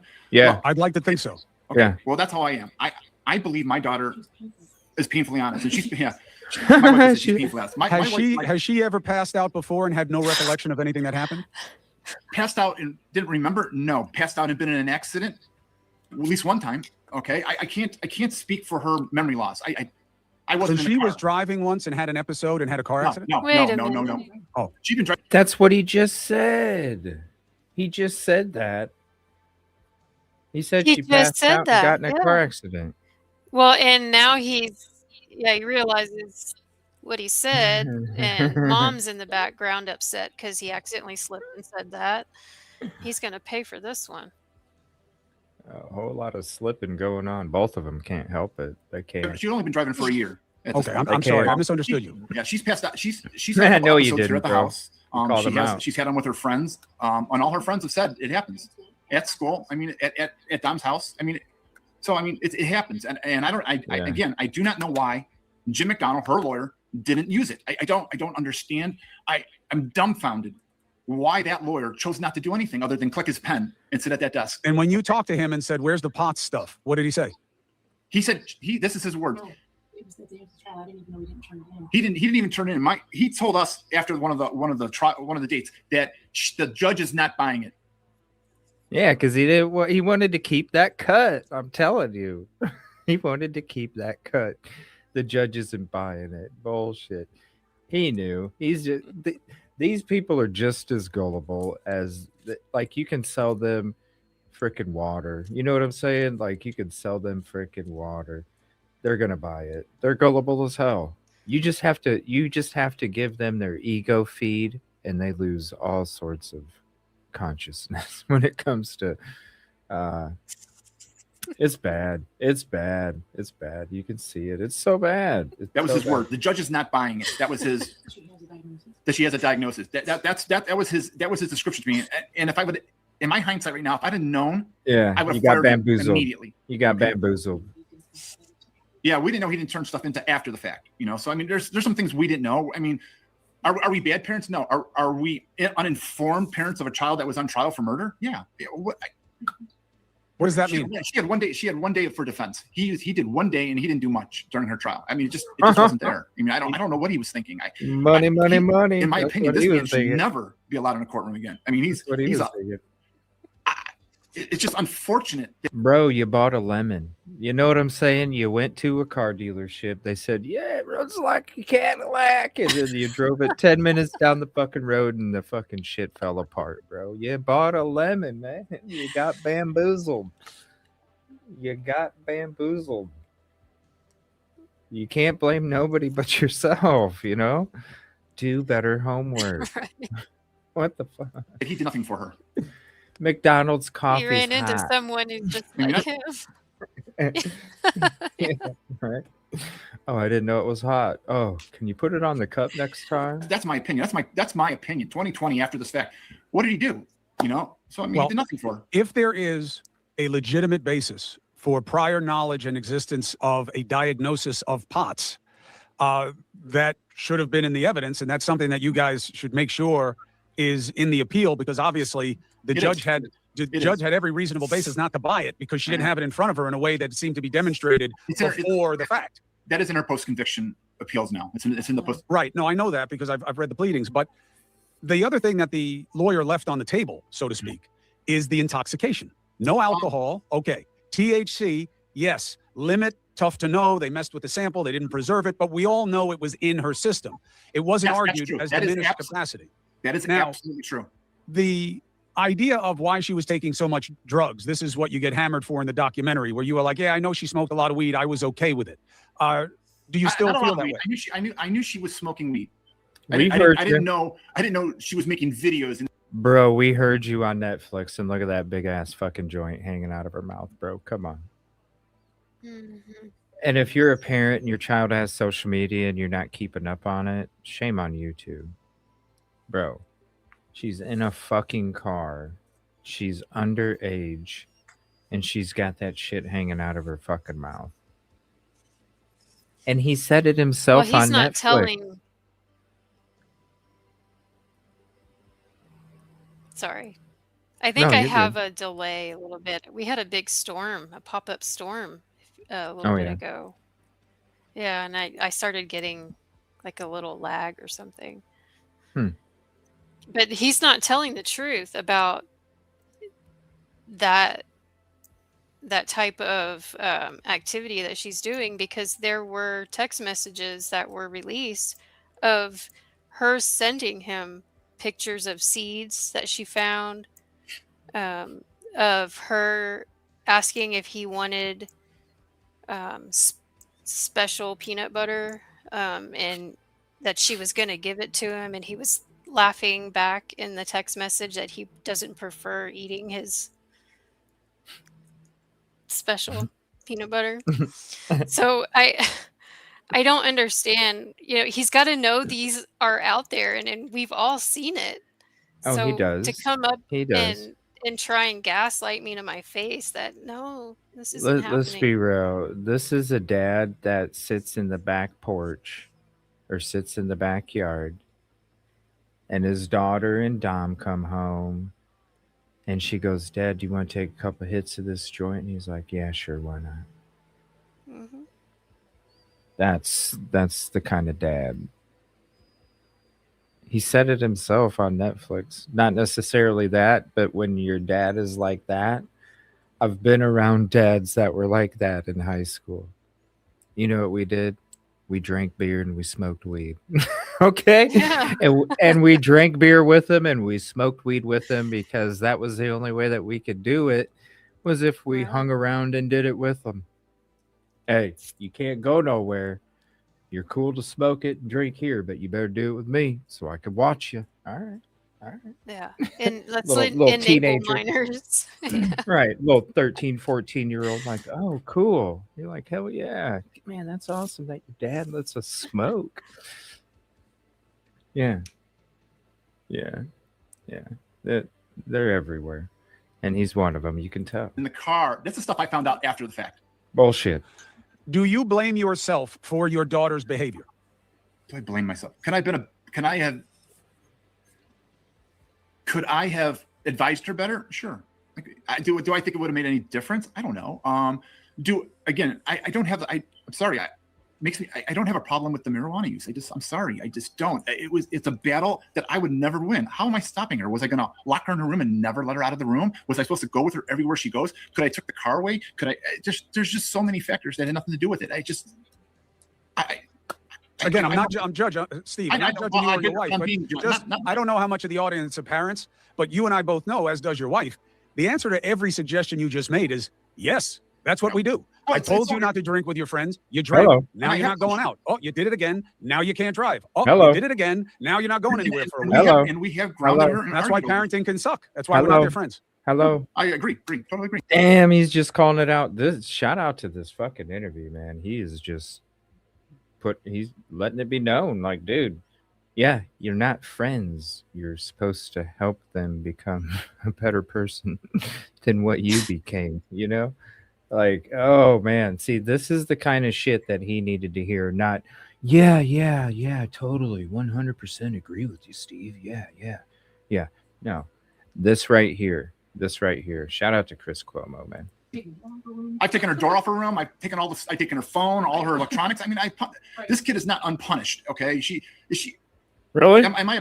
Did we dote on our daughter? Yeah. Did I give her what I could? Yes. I gave her things I didn't get when I was a kid. That's me being a parent. I love my kid. What? And go ahead. I love that kid. There was not a problem with her until this accident and how it got blown out of proportion and how everything now is so blown out of proportion. It's, mind you, nothing that I'm doing or saying, nothing my wife has said, has anything to do with the prosecution not having any evidence to support their charges. That's it. Okay. It's just smoke and mirrors after the trial. Anything that, oh, we're terrible parents. Oh, we entitled her. It has nothing to do. Me not caring that she was smoking marijuana with her boyfriend and her friends has nothing to do with that accident. It has nothing to do with it. Do you think the documentary filmmakers had an agenda? Do you think that they were out? I believe they did. I believe they misrepresented themselves when they spoke to us. I believe they came in with a set idea of who my daughter was and who we are. And I also feel, though, once they started talking to us, I think we gave them other stuff to look at. But in the end, their editor and the way they produced it went against what they said to us. And the families, my understanding is the families had editing control during this documentary because they were able to view it prior to it hitting the air. And my understanding, and we weren't allowed. Yeah, we weren't allowed. So, like I said, I believe they had an agenda and they did it. And that was a mistake on our part because we believed that they wanted to be an unbiased, fair platform for us to give our story out. And if they would have used the 3 days they interviewed us stuff, I think there would have been a different light on that documentary. It would have looked different. They would have cast some more light on what the prosecution has and does not have. And the narrative that they put out is just that story. You have what they have and you have the narrative. We'll put that in two pieces. The first point. Let me ask you this question before you go. What do you think they have as evidence? Okay. Here's the problem for the defense with this case. There is an unusual amount of objective data about what happened after that right turn was made and until the car struck the sign. Actually, no, that's not true. Steve, let me explain why I say it. Let me explain because I've looked at all this evidence. They got her turning on the road, the right turn, blinker, blah blah blah. Right? Yes. We agree. Nice and slow. Nice and slow, like a normal. Okay. The road is a cut through. in Strong's lawyer. It's a known cut through. The detectives, even in their notes, state as much. Okay, it is a cut through. Now there is no evidence from just after the turn to 4.74 seconds prior to that car hitting that wall. There's nothing. There is absolutely zero evidence. There's no black box information. There's no cabin recorder. There's nothing. And mind you, I'm not saying Potts is the reason for it. I'm not saying the car had an issue. I'm not saying the boys did anything. I don't know. I have no idea what happened in that car. And if I don't have any idea, nobody does. And I understand. Now, the problem with that in terms of the judge is I don't remember anything from Mackenzie. If Mackenzie gets on the stand and remembers everything and tells any other kind of explanation for what happened in the car, this may have been different. Yeah, but her saying I don't remember anything is a suspicious answer to people in my business. I think it's an honest It may be. At any time, she could have said, maybe. Dominic attacked me in the car. Deviant attacked me in the car. That's true. She could have done that. She could have thrown both those kids under the bus. Okay. And I'm not saying that happened. What I'm saying is there are many possibilities that could have happened from that turn to 4.74 seconds when that black box turned on. Yes. And that black box information is non-linear. It doesn't record. It records bop, bop, bop, bop. Okay. And we had a car expert look at it, and he says, well, maybe she could break at this point. She may have broken between the 2 points. And our lawyer, or her lawyer, had that information too and chose not to use it. Again, I do not know why the lawyer chose not to use what resources and what information we did have. Understand. Okay, so her foot might have accidentally bumped the brake a couple milliseconds, a couple times. Does that mean that she was trying to stop the car? Yeah, it means her foot might have slipped off the fucking gas pedal, bumped into the brake, not that she was trying to use it, and then she got her foot back on the gas. I mean, like, if there was somebody trying to stop the vehicle, there would have been showing at least one percentage on one of those ... even though it's not a continuous. Okay, so if it was continuous, oh shit, her foot bumped the brake on accident a couple times. That meant she was trying to brake. No, you still look at that evidence. I don't give a shit if one of them had 1% on the brake. It still is overwhelming. 100% every single time that gas pedal showed up. 100% is 0 for the brake, regardless of what millisecond it might have got bumped. You know, trying to make it seem like, oh, she could have put on the brake for 3 seconds during this bullshit. And they're not worried about down the road. That could have even, you know. Yeah, that could have even been a struggle going on in the car, and her foot, the car going, preventing, someone else from stopping her from doing what she's doing. But I don't believe that there was any attempt to stop this vehicle. Guaranteed there was a struggle, because neither one of them would sit back. They're going 100 miles an hour. The last thing they can do is yank that wheel, because then they're flipping. And they can't push on the brake, so they're just going to try and do little things, and at the last second try and avoid. What are you supposed to do? Just think about it. What would you do if you're in the passenger seat or the back seat? The car's going 100 freaking miles an hour. What could you do? Because almost anything. I'm gonna freak out and try and get the driver to stop. But how? Like, what would you literally do? I don't even know where to start. Punch the hell out of whoever's driving? How do you do that without making it worse? You know what I'm saying? Try and knock them out. Other than that, you can't. Like, you're not going to be able to. Yeah, you're not going to be able to brake. All you can do is take the wheel at that moment and hope you knock them out to where they can't apply pressure to the gas. That's it. Like, what else can you do? You can't jump out of the car because I don't agree with hitting a girl, but one of them probably should have done something. Well, I mean, to stop her. You're only talking a few seconds too. Somebody, if you're gonna crash, I mean, no, I was just saying punch somebody. Like, But when it comes to that situation, if they would have had more than if they would have had more than 5 seconds to fucking try and decide like what they can do, if they had time to sit back and go, okay, this is what we can do, Dom, I guarantee you Davion would have came from behind, grabbed her underneath her arms, and held her back against the seat. And then Dom Mm-hmm. could have pushed her legs out of the way and then just hit his hand on the brake pedal until that car came to a stop. Because other than that, you either got to brake or you got to steer. And if you're going that fast, you have a hell of a lot better chance of just hitting that fucking brake and holding on until that car stops. That's what I would if there was time to really sit back and react. We're talking seconds. You know what I'm saying? We're talking seconds. It probably wasn't until they started seeing that T section coming where they started going, oh crap. Because before that, you're just, okay, we're just going straight.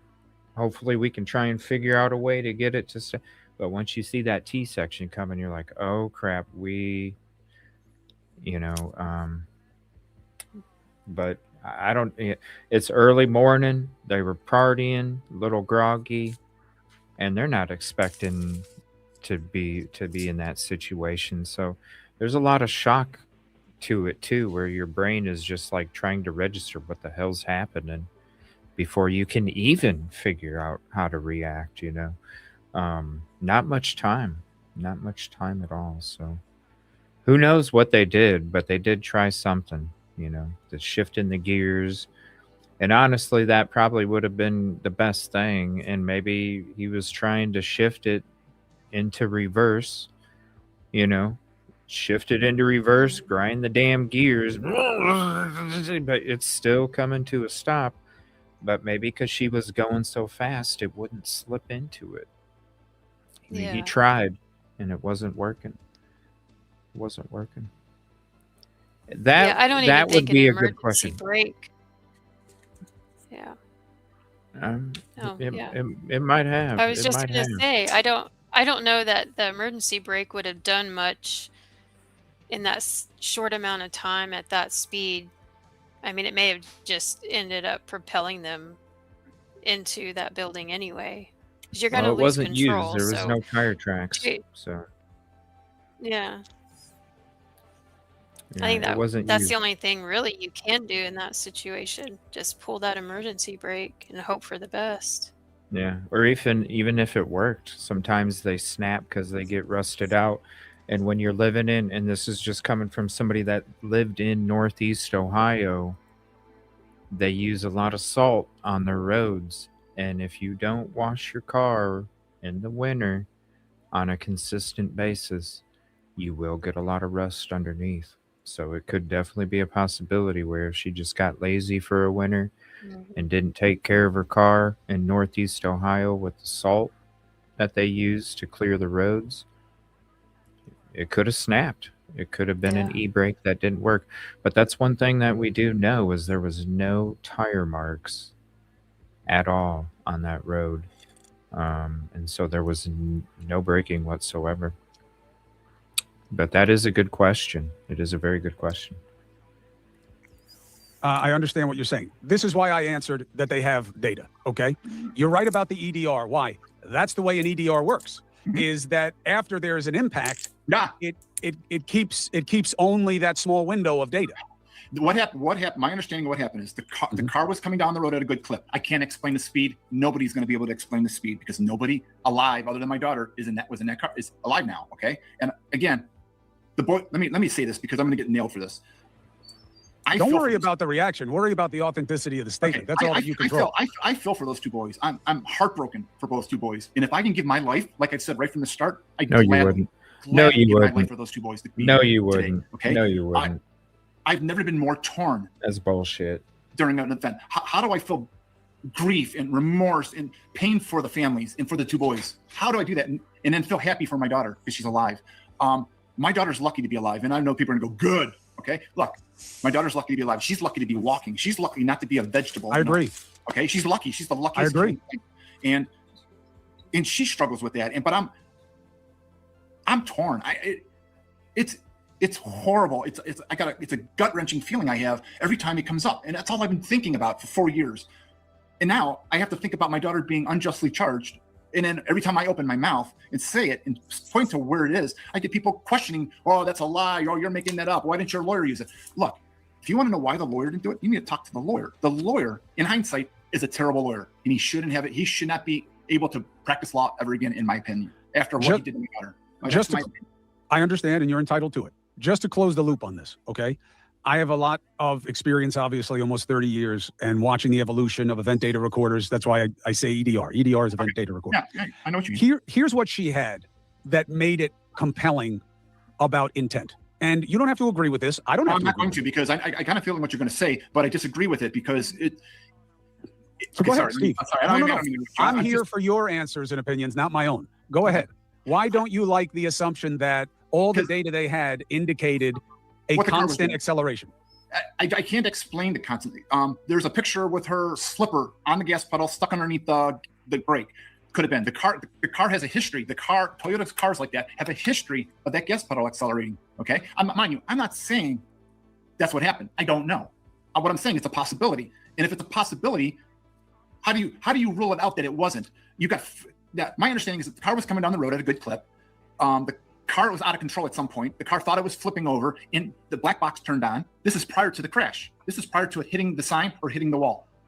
The black box turned on. The car thought it was flipping over. There was a steering wheel right to left or something. I don't have the right. It was the right to the left to the right, something like that. Yeah, because it followed the freaking road, bro. Come on. I'm like, hello. Duh, that's how she's going so fast. It went left or right to left. Yeah, just follow the road, and that's how you know what direction it went. And then both side airbags deployed prior to that car hitting that sign. And I don't know if anybody knows what a side airbag explodes like. It's not like I'm in a pillow fight at a sorority house. It's not like poof. These are explosions, and then there's powder everywhere. And mind you, I'm not saying that's the cause. She wouldn't be able to see where she was going anywhere. Now, she may have. This may be a folly of things that went on. It may have been medical. It may have been the boys. It may have been. My understanding is the boys and her had taken shrooms that night, which I had no idea about that for the thing.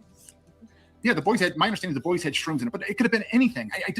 I don't know. I can't say, well, it's most certainly Potts, or it's most certainly the car, or it's most certainly the boys, or, there's no evidence to put a finger on it. And if you can't say that this is what happened, then how are you charging her? How are you saying, sorry, one more thing. In the documentary, in between the reflection videos and Tim Troop walking down the hall all handsome and stuff, he's heard saying, we looked at everything and ruled it out. So it's this. So we ruled everything out. And I'd like to know what information and what evidence they actually used to rule everything else that could have happened. So that's just him talking. That's him talking and saying, look, I'm lazy. We just want it to be murder. It's like the analogy is here. The wife dies, the husband did it. That's it. That's the analogy that's going on here. There's no evidence of why it happened. There's no evidence of why. There will never be any evidence of why. And that's the point that needs to be taken here. That black box information is about the car. I can't explain acceleration. I can't explain why the pedal was down. Could it have been the slipper stuck on the pedal? Could it have been the car? Yeah, it's just as likely as she. Okay, I'm so tired of hearing about this damn slipper, man. It's a poofy slipper. It is not gonna jam a fucking gas pedal down to maximum. 100%. It's a poofy slipper. No. It's soft. It's bendable. It's soft. It's cushiony. Yeah.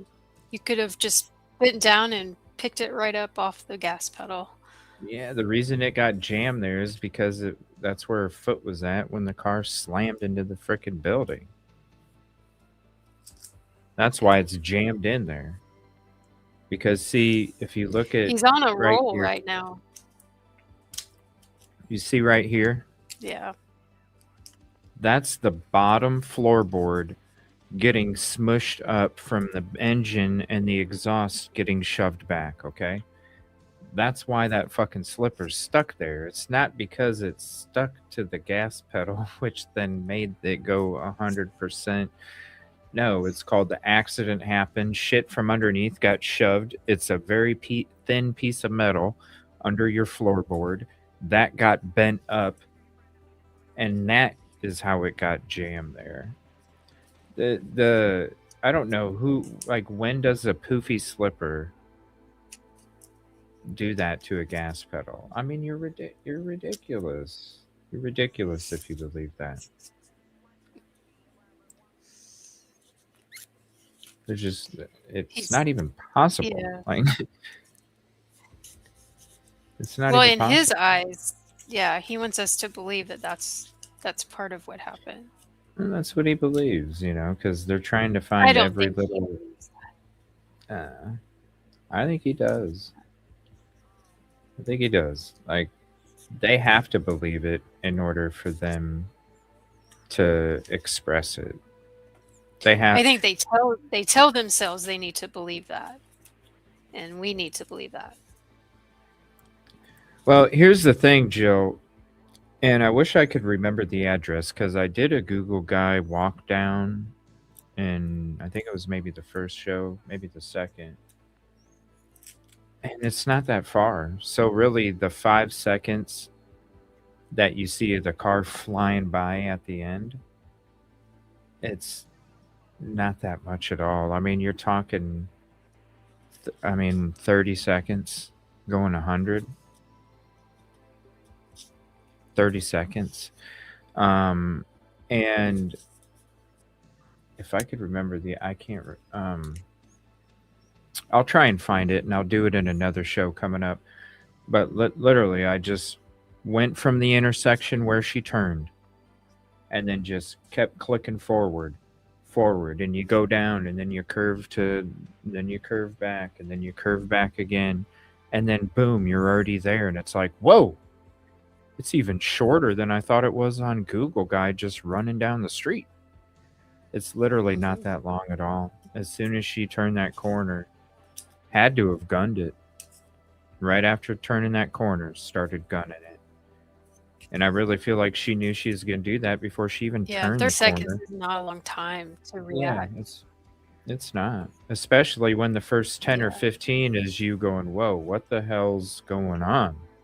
And then you only have another 10 or 15 seconds to react. You got 5 to 7 seconds, and then in another 10 seconds, you're starting to see the T section.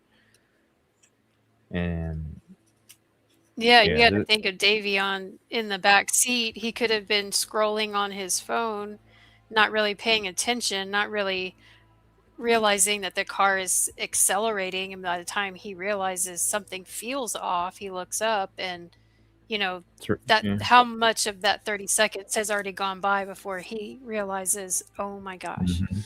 Yeah, yeah.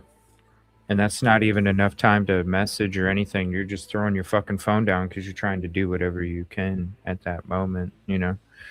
It's Yeah. had to be so scary for those kids. Yeah, the panic that must have been in that car at that time. Yeah, I couldn't imagine. yeah. I don't. Just sitting there trying to think of what I would even do in that situation. I'm the one who likes to explore as many options as possible, and I don't have many. I don't have many on what I would do in that situation because there's so many things that you could do, but could end up you just totally becoming mush anyway, and all you can do is hope. And that's a good point too, that we can sit here and say how we would react in that situation or how someone else should have reacted in that situation. But until you're actually in a situation like that, you really don't know how you're going to respond. And I know that from experience because I've been in a very scary experience with a vehicle and watching a semi come towards me and there was nothing that we could do about it.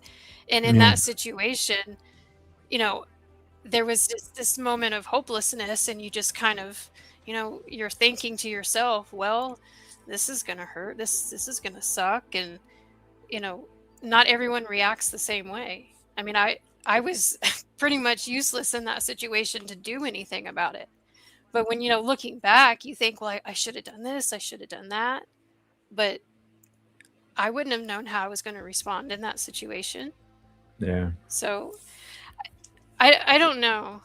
I don't know how I feel about It's the about real him. frozen shock He phase, slowly you know? tries to blame. He really, yeah. But he always tries to throw in, it could have been the boys' fault. They could have done something. Which they could have. And I don't think that's the case. I don't think it is either, but the evidence doesn't definitively show either way what exactly took place. And so, as much as we don't think, there definitely still could be a possibility that it did. So, what he says there is true. We don't, not that I'm saying that they made this happen. What I'm saying is we really don't know what did take place in that car. We don't know what she did. We don't know what Dom did. We don't know what Davion did, but we know what that gas pedal and brake pedal did and didn't do. We know the road, the directions that would have to be maneuvered at a high rate of speed that would take a lot of focus going at that high rate of speed, going down those curves, high rate of focus. That's what we do know happened. We really She don't. couldn't have been distracted with fighting, or she wouldn't have been able to keep that car in that lane. And we saw that she was able to keep the car in the right lane all the way up until she hit that intersection. Mm-hmm. So, and it's those two things. I feel she had full control of that vehicle. Oh yeah, it's those two things: the fact that you could maneuver the car going 100 miles an hour, and also if you did pass out, because this, when it comes to passing out, you're not going to be able to maneuver the vehicle at 100 miles an hour, and you're not going to be able to keep your foot 100% down on the gas pedal. If you passed out, it would come off. Yeah.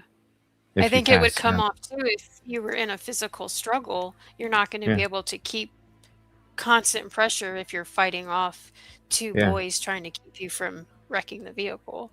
So there's You'd all see these the other percentage. scenarios. You'd see the percentage go 100, 100, 66, 0. It would be that drastic of change on the gas pedal if that's what took place. So, Yeah. yeah, totally agree with you, Joe, on that one too. Yeah, this slipper is too soft. It's not doing that. Did it on purpose, and there's no evidence of purpose. And speeding is not a precursor to murder. It's not. Sorry, it's recklessness. It's reckless. That's why it should have been vehicular homicide, or if worse, reckless vehicular homicide in the juvenile court, which is what our lawyer said it should have been. The one time that's what he said. He was dumbfounded when they bound it over. All right, let's look at the other side, right? Because there are two sides, at least, in every trial, which is why they're so compelling. You have two invested storylines. The narrative of the why comes into the relationship between Dom and your daughter and perceived threats, etc. And there were other texts. That's a lie. That's a lie. I'm going to cut you off. Sorry, I got to cut you off. That's a lie. That is a lie.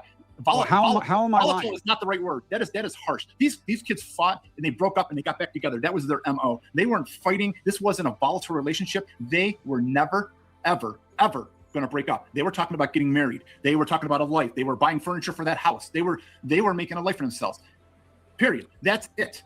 They weren't. No, look. This has been thrown on me. They were not breaking up. And anyone who says that, sorry, that is untrue. That is a lie. And that is a narrative that the prosecution needed to go to put my daughter in a bad light, to make it seem like she had a thing against this kid. Because if she was going to break up with this kid, she would have told my wife, and that never happened. He was breaking up with her, dumbass. Like, the text messages have been released. I think Cuomo's going to tell him, like, bro, did you not see the text messages? He was breaking up with her. Like, hopefully he does. Happened. Okay, Steve, I'm telling you what the prosecution's case was. Well, the prosecution's case is based on lies and All the right, narrative. that's your opinion. What I'm saying is that's what the trial is I think for. it's a fact. I think it's fact because you can't get. Well, if it were a fact, you got to remember, I'm a lawyer, right? If it were a fact that they lied, then she would not be in prison. So it is your opinion that they lied. Unless there's a fix or a conspiracy with Nancy Margaret Russo, who shares the same last name as the boy. But they're not related. Steve, they're not related. They're not blood related. There's a relationship. My understanding is that Christine Russo is in her court all the time. They have a working relationship. The Russo family is big. This is a fix. Do you have any proof that they knew each other? I have as much proof that it's a fix and that the judge is dirty or incompetent as they do that my daughter did this with purpose. All I have to do is say it, so it's true, right? That's what the prosecution did. Well, they did. No, they have standards in 2 cases, right? The charging is probable cause, very low. Lowest standard we have. Probable cause basically means it's a 50-50. So charging is a low bar. That's why you can indict a ham sandwich. Wow. This is not about possibility. It's about probabilities. That's what beyond a reasonable doubt means. Well, there's a lot of reasonable doubt that was ignored. So let's talk about why. What the judge saw, assuming the judge isn't dirty, and again, there was an appeal that was rejected, and then the Supreme Court didn't take up the case. To me, Cuyahoga County's like I can't speak for an appellate court that brings up an illegal procedure in a trial, and all they do is slap the prosecutor's hand. The prosecutor illegally changed the coroner's report from accidental to homicide in between the bind over and the thing. And the appellate court brought attention to this and then just went, oh, don't do it again. There's so much wrong with how this was handled, how it was brought to trial. I'm sorry. Nobody, no lawyer, no person is ever going to make me believe that my daughter did this on purpose. Show me that evidence. And if you're going to say the black box says she did it with purpose, that is speculation. Steve, I haven't said it because you haven't let me say anything, but that's okay. I understand why you're so upset about this, and you should be. I can't even imagine how I would be, and I got 3 kids. This is the best interview. And they're all driving. So here's what I'm just trying to explain for the benefit of the audience to flesh out the issues. The judge was presented with evidence that the car went from a very casual turn of a corner to 100 miles an hour. There were no skid marks before a known intersection. Oh, there is actually skid marks. There are actually skid marks. Not in the trial record. No, not in the trial record. In the trial record, they presented evidence. It's on the body cam footage of the police. But I'm saying that they don't see any marks. This is what the judges said, right? Again, my take on that is that the judge had a relationship with the Russo family, and that is why that judge made her decision on day 1. She did nothing but open mail and. Steve, the problem with a trial or the blessing of a trial, depending on how you look at it, is we only know what you can show. And what they showed was this car went from slow to very fast. Why? With no real turns through a sign and into a building. But that was all stated there and not countered by your case. Again, that is why the lawyer. There, I don't know if you can see. If you can see, there's the skid marks, right there. That's in the discovery, right? Right. That's from the body cam footage. So look, I can't explain the speed. Kids being kids, I can't explain. Was it the car, or was it the boys, or was it her? There's 4 possibilities. But none of the data suggests anything happened with the car, and there's not even a suggestion of any real braking. Well, you don't know that because there's no information from 4.74 seconds back to that turn. Right, but that's a lot of time. By the way, 4 seconds. That's 100 feet or less. But I'm saying 4 seconds. No. 4 seconds is a long time. Listen, a fat guy can run a 40-yard dash in about 4.7 seconds. You know what I'm saying? That's a long time. 4.7 seconds. I don't know. Going at that rate of speed of acceleration. Not in a half a mile. Not in a half a mile road. It's not. That's all I'm saying, Steve. Again, I'm not here to make the case. I'm here to test the case. And if he ran a 40-yard dash in 4.7 seconds, he'd be playing in the fucking NFL right now. Okay, so, sorry, Chris. I don't think that's true, bro. And I'm just telling you. I'm arguing that your data and what you're using as data is not completely reliable. I'm just using what was presented at trial. I know what was presented at trial, and that's what I'm having fault with, and that's why I have fault with the lawyer. That's why we are making an appeal. That's why we'll never stop fighting this, because something is wrong. Hey, this is 4 years, and this is still going on. There's something fundamentally wrong with how my daughter was tried, and I don't care what's in the trial transcripts. I don't know what my lawyer was doing, or her lawyer, not my lawyer. I don't know what he was doing. I have no idea. It makes no sense to me. And to have a sitting judge who's been in the trial on that bench for as long as she has, not to be able to decipher fact from fiction. Okay, her summation, everything she said, has no evidence whatsoever. There's no support in the evidence whatsoever. It's just not. In fact, there are people that even said that 2 things didn't happen. Okay, I don't get it. I don't get how a sitting judge who's supposed to know the law and understand the law come up with that kind of summation. This is personal. Her submission was personal. It wasn't legal. It wasn't black and white. It was personal. And the way she interrupted my wife, and my wife was pleading for my daughter's life, or for pleading for my daughter. That's what a mother should do. And then have my wife vilified for saying, look, give mercy to my kid is wrong. And look, this case is wrong from top to bottom. The way they arrested her, how they arrested her, from the detective in Strongsville omitting evidence in interviews, from the prosecution making up a narrative and finding ways to make her look bad. And when all the evidence they have, any evidence, is 4.74 seconds of nonlinear black box information. That's it. And she turned on the road. That's it. That is the only evidence they have, and that is car information. Nobody was in the car. You were in the car. I wasn't in the car. I'm not saying this, and this. What I'm saying is something happened in that car prior to 4.74 seconds. Remember, and I don't know the reason you don't know is because your daughter says she doesn't recall.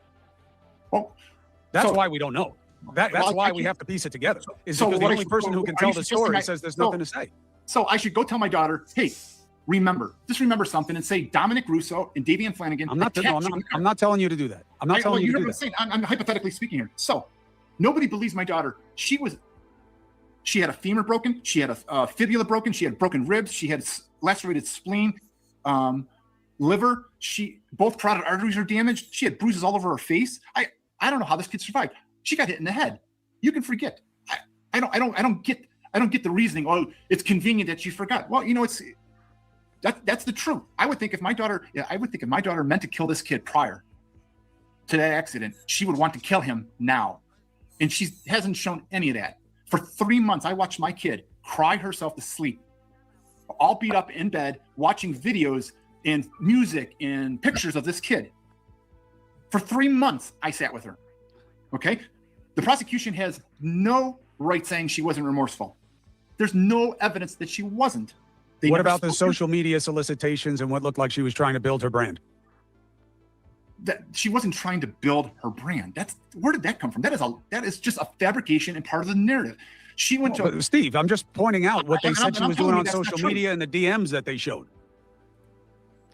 Yes, Jill, she actually tried to do it 2 weeks prior. That's when she tried to turn around and blame Dom for trying to, quote, kill her.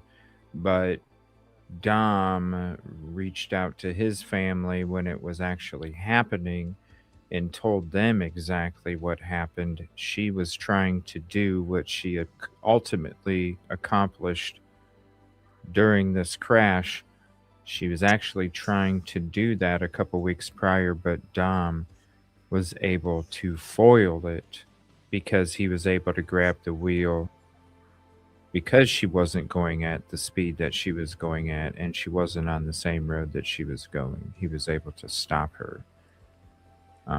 And that's when he also was trying to break up with her.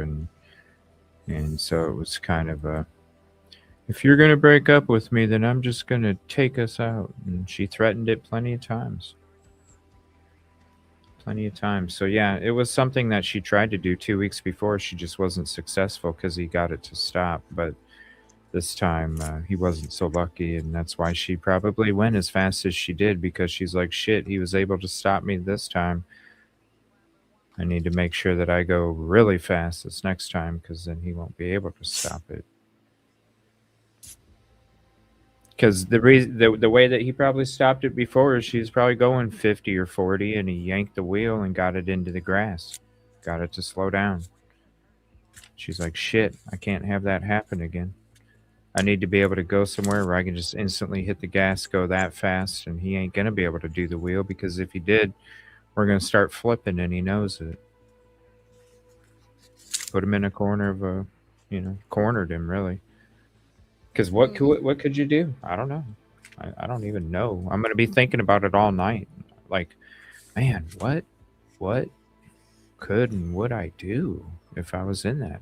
Because I'm trying to, I got to have more to just have one thing of knocking somebody out. There's got to be more options. You know, there's got to be more options. That's the only thing I can come up with. Knocking a motherfucker out. Like, that's it. I don't know. Let me know. Leave it in the comments. Let me know. Jump out of the car. You can. If you're jumping out of a car going 100 miles an hour, you're probably going to hit your head into the cement. You're going to be fucking dead anyway. Yeah. You know? Yeah. What do you do? What do you do? Yeah. Knock a motherfucker out. That's about it. What DMs exactly did they show? Let me know. The DMs of her talking to different brands. Thank you for contacting me. I'm excited to work with you. Oh, okay. She was in the process of becoming a model, so she was working with people. Okay, and a couple days after, she was supposed to do something with the modeling. And hold on. That was something about a collaboration that was prior to the accident. That was something that was involved prior. It wasn't okay. That some of that's taken out of context. It's blown out of proportion. What is she supposed to dig a box or dig a hole and just hide in the hole the rest of her life after this? No, but it was right after. Well, what does that mean? So she's not allowed to live? She's lucky to be alive. I'm not judging it, Steve. I'm telling you what is out there. Yeah, he just said it happened before, and he's like, no, it happened after. And then he's like, yeah, it happened after. They can't even keep track of their own lies, man. Shout out Chris Cuomo. He's keeping it focused. He's not letting them out. He's doing a great job. It does. It makes me that, right, Island? Now I'm going to be thinking twice whenever I get into a passenger seat. Like, what am I going to do if this motherfucker starts going 100? You know, like, it could be a good friend and be like, look, Jimmy, I'm just going to be honest with you, man.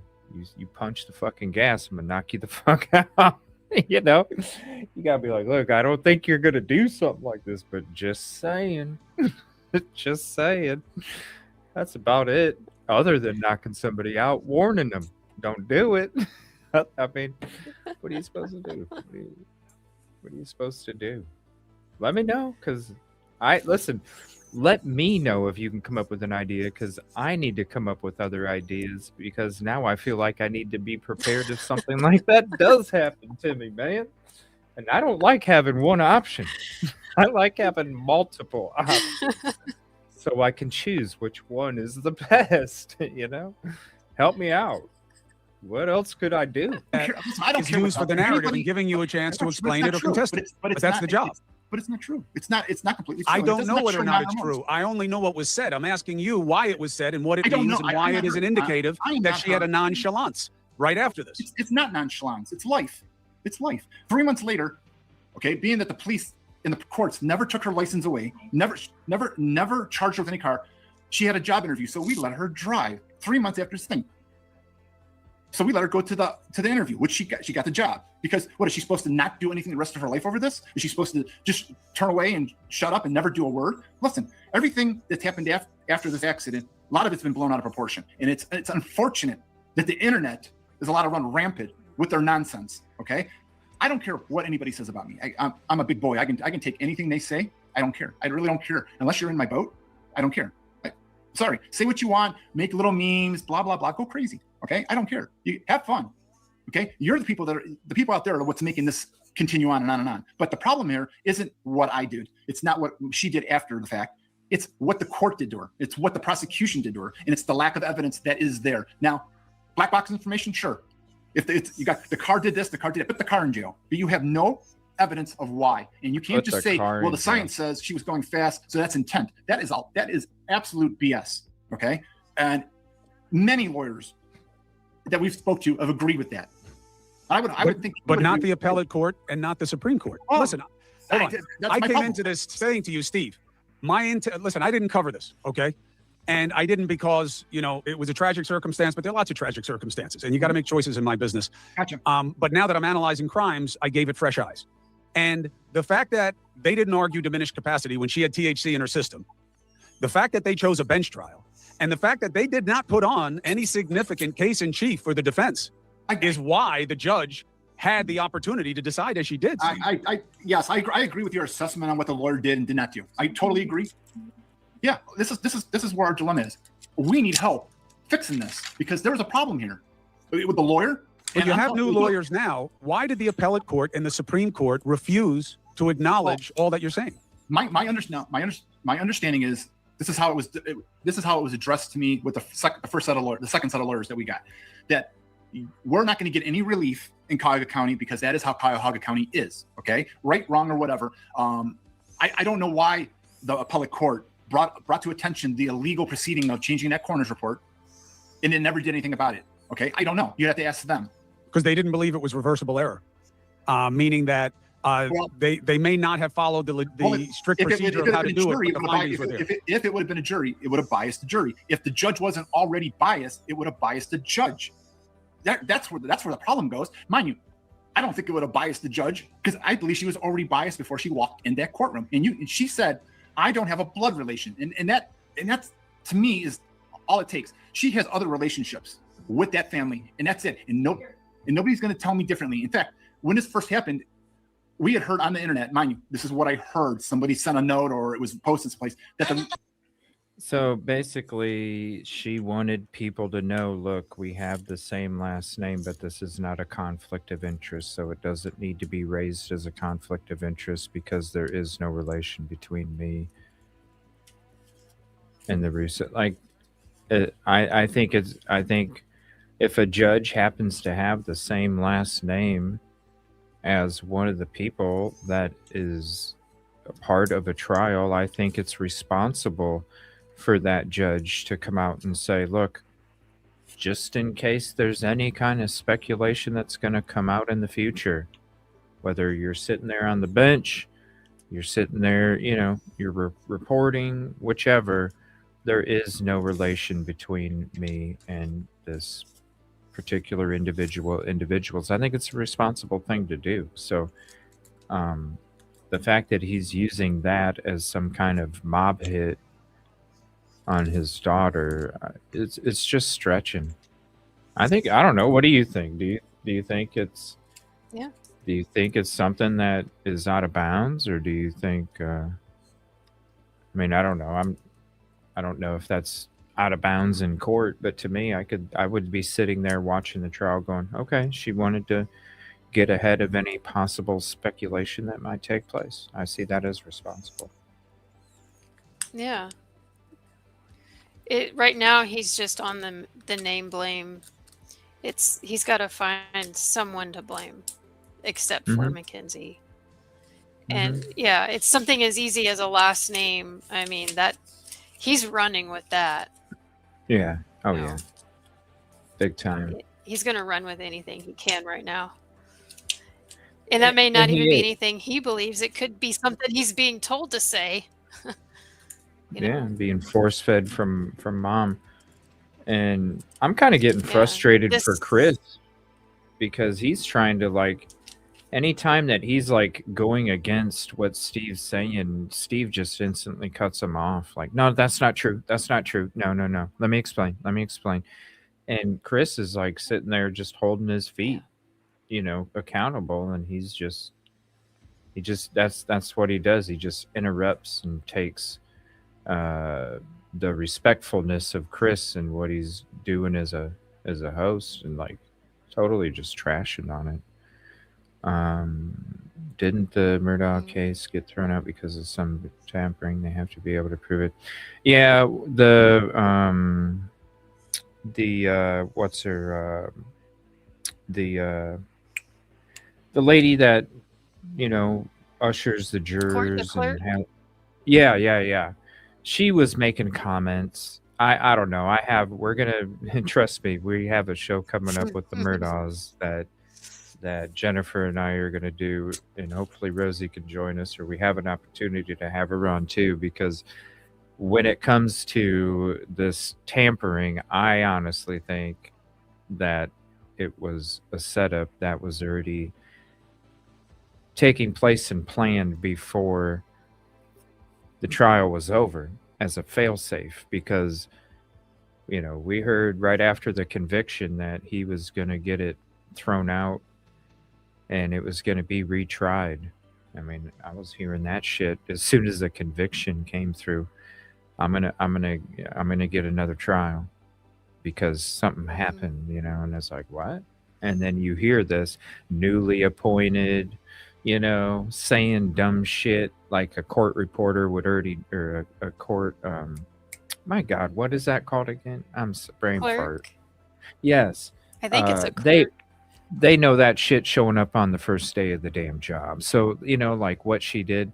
So to me, it smells like blackmail. It smells like setup. It smells like you're forced to do this because if I do get convicted, then if you don't do this for me, I'm gonna, I got blackmail.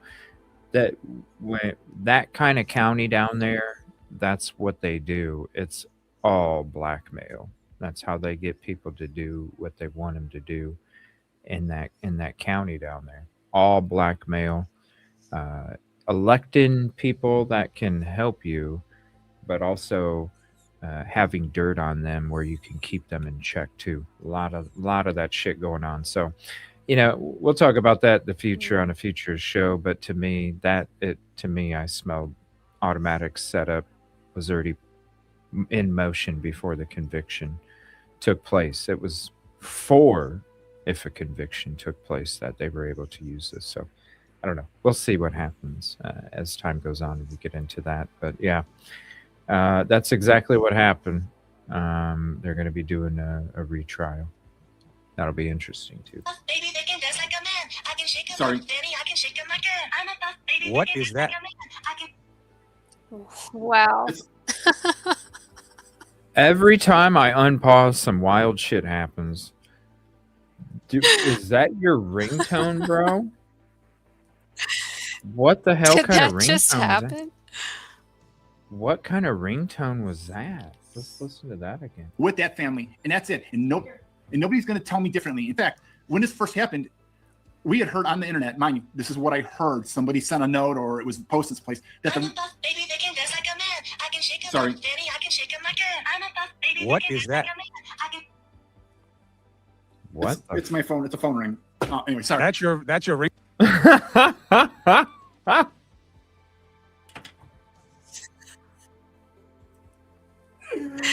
Yes, it Chris is. is like, that. That's your ringtone? I can shake it like a man. What? The hell is that shit, man? Bro. He's like, I had the same reaction. Like, that's your ringtone, bro? We'll listen to it one more time, not to drag it out. I heard somebody sent a note or it was posted someplace that I'm a the tough baby. They can dance like a man. I can shake him Sorry. like Danny. I can shake him like a. I'm a tough baby. What they can is dance that? like a man. I can. it's my phone. It's a phone ring. Anyway, sorry. That's your ringtone. It's for a friend of mine. It's a friend. Okay. Sorry, I don't mean to smile. I'm not making light of it. Steve, I'm not here to judge you. I'm here Oh, to but I'm going to be judged. It's not you. Then I'm not here to judge you. I am. What the hell, man? This just gets better and better. I'm not here to judge you. then I'm not that I'm worried about it. It's what I say and how it's going to be taken. This will be a meme somewhere else. I'm not smiling because I find this funny. I'm not smiling, and I find this This is too asinine much. that this is going on. And not that I'm talking to you. Everything that's been said and done is just unbelievable, and it just doesn't make any sense to me. And I just don't get it. This is when you go to a restaurant and it has everything on that fucking burger, man. Like, it has everything. Like, everything. You're like, you know what? I don't eat this shit on my burgers. Hey, it's cool. It's on there. But I'm just going to take it off. Like, damn. There's so much in this. Rosie, if you're still listening, you have to break this down next week on. You have to. And it's just smoke and mirrors to hide the fact that my daughter was unjustly charged. And we can argue this till you're blue in the face until someone can. I'm not show me- arguing with you. I'm asking you for your perspective on it. Do you believe that your daughter has any responsibility for what happened? She was driving. As a driver in Ohio, you have responsibility. Yes, she was a driver. But if she had a heart attack, hypothetical, if she had a heart attack in that car that caused this accident, is she We have a responsible? very different situation.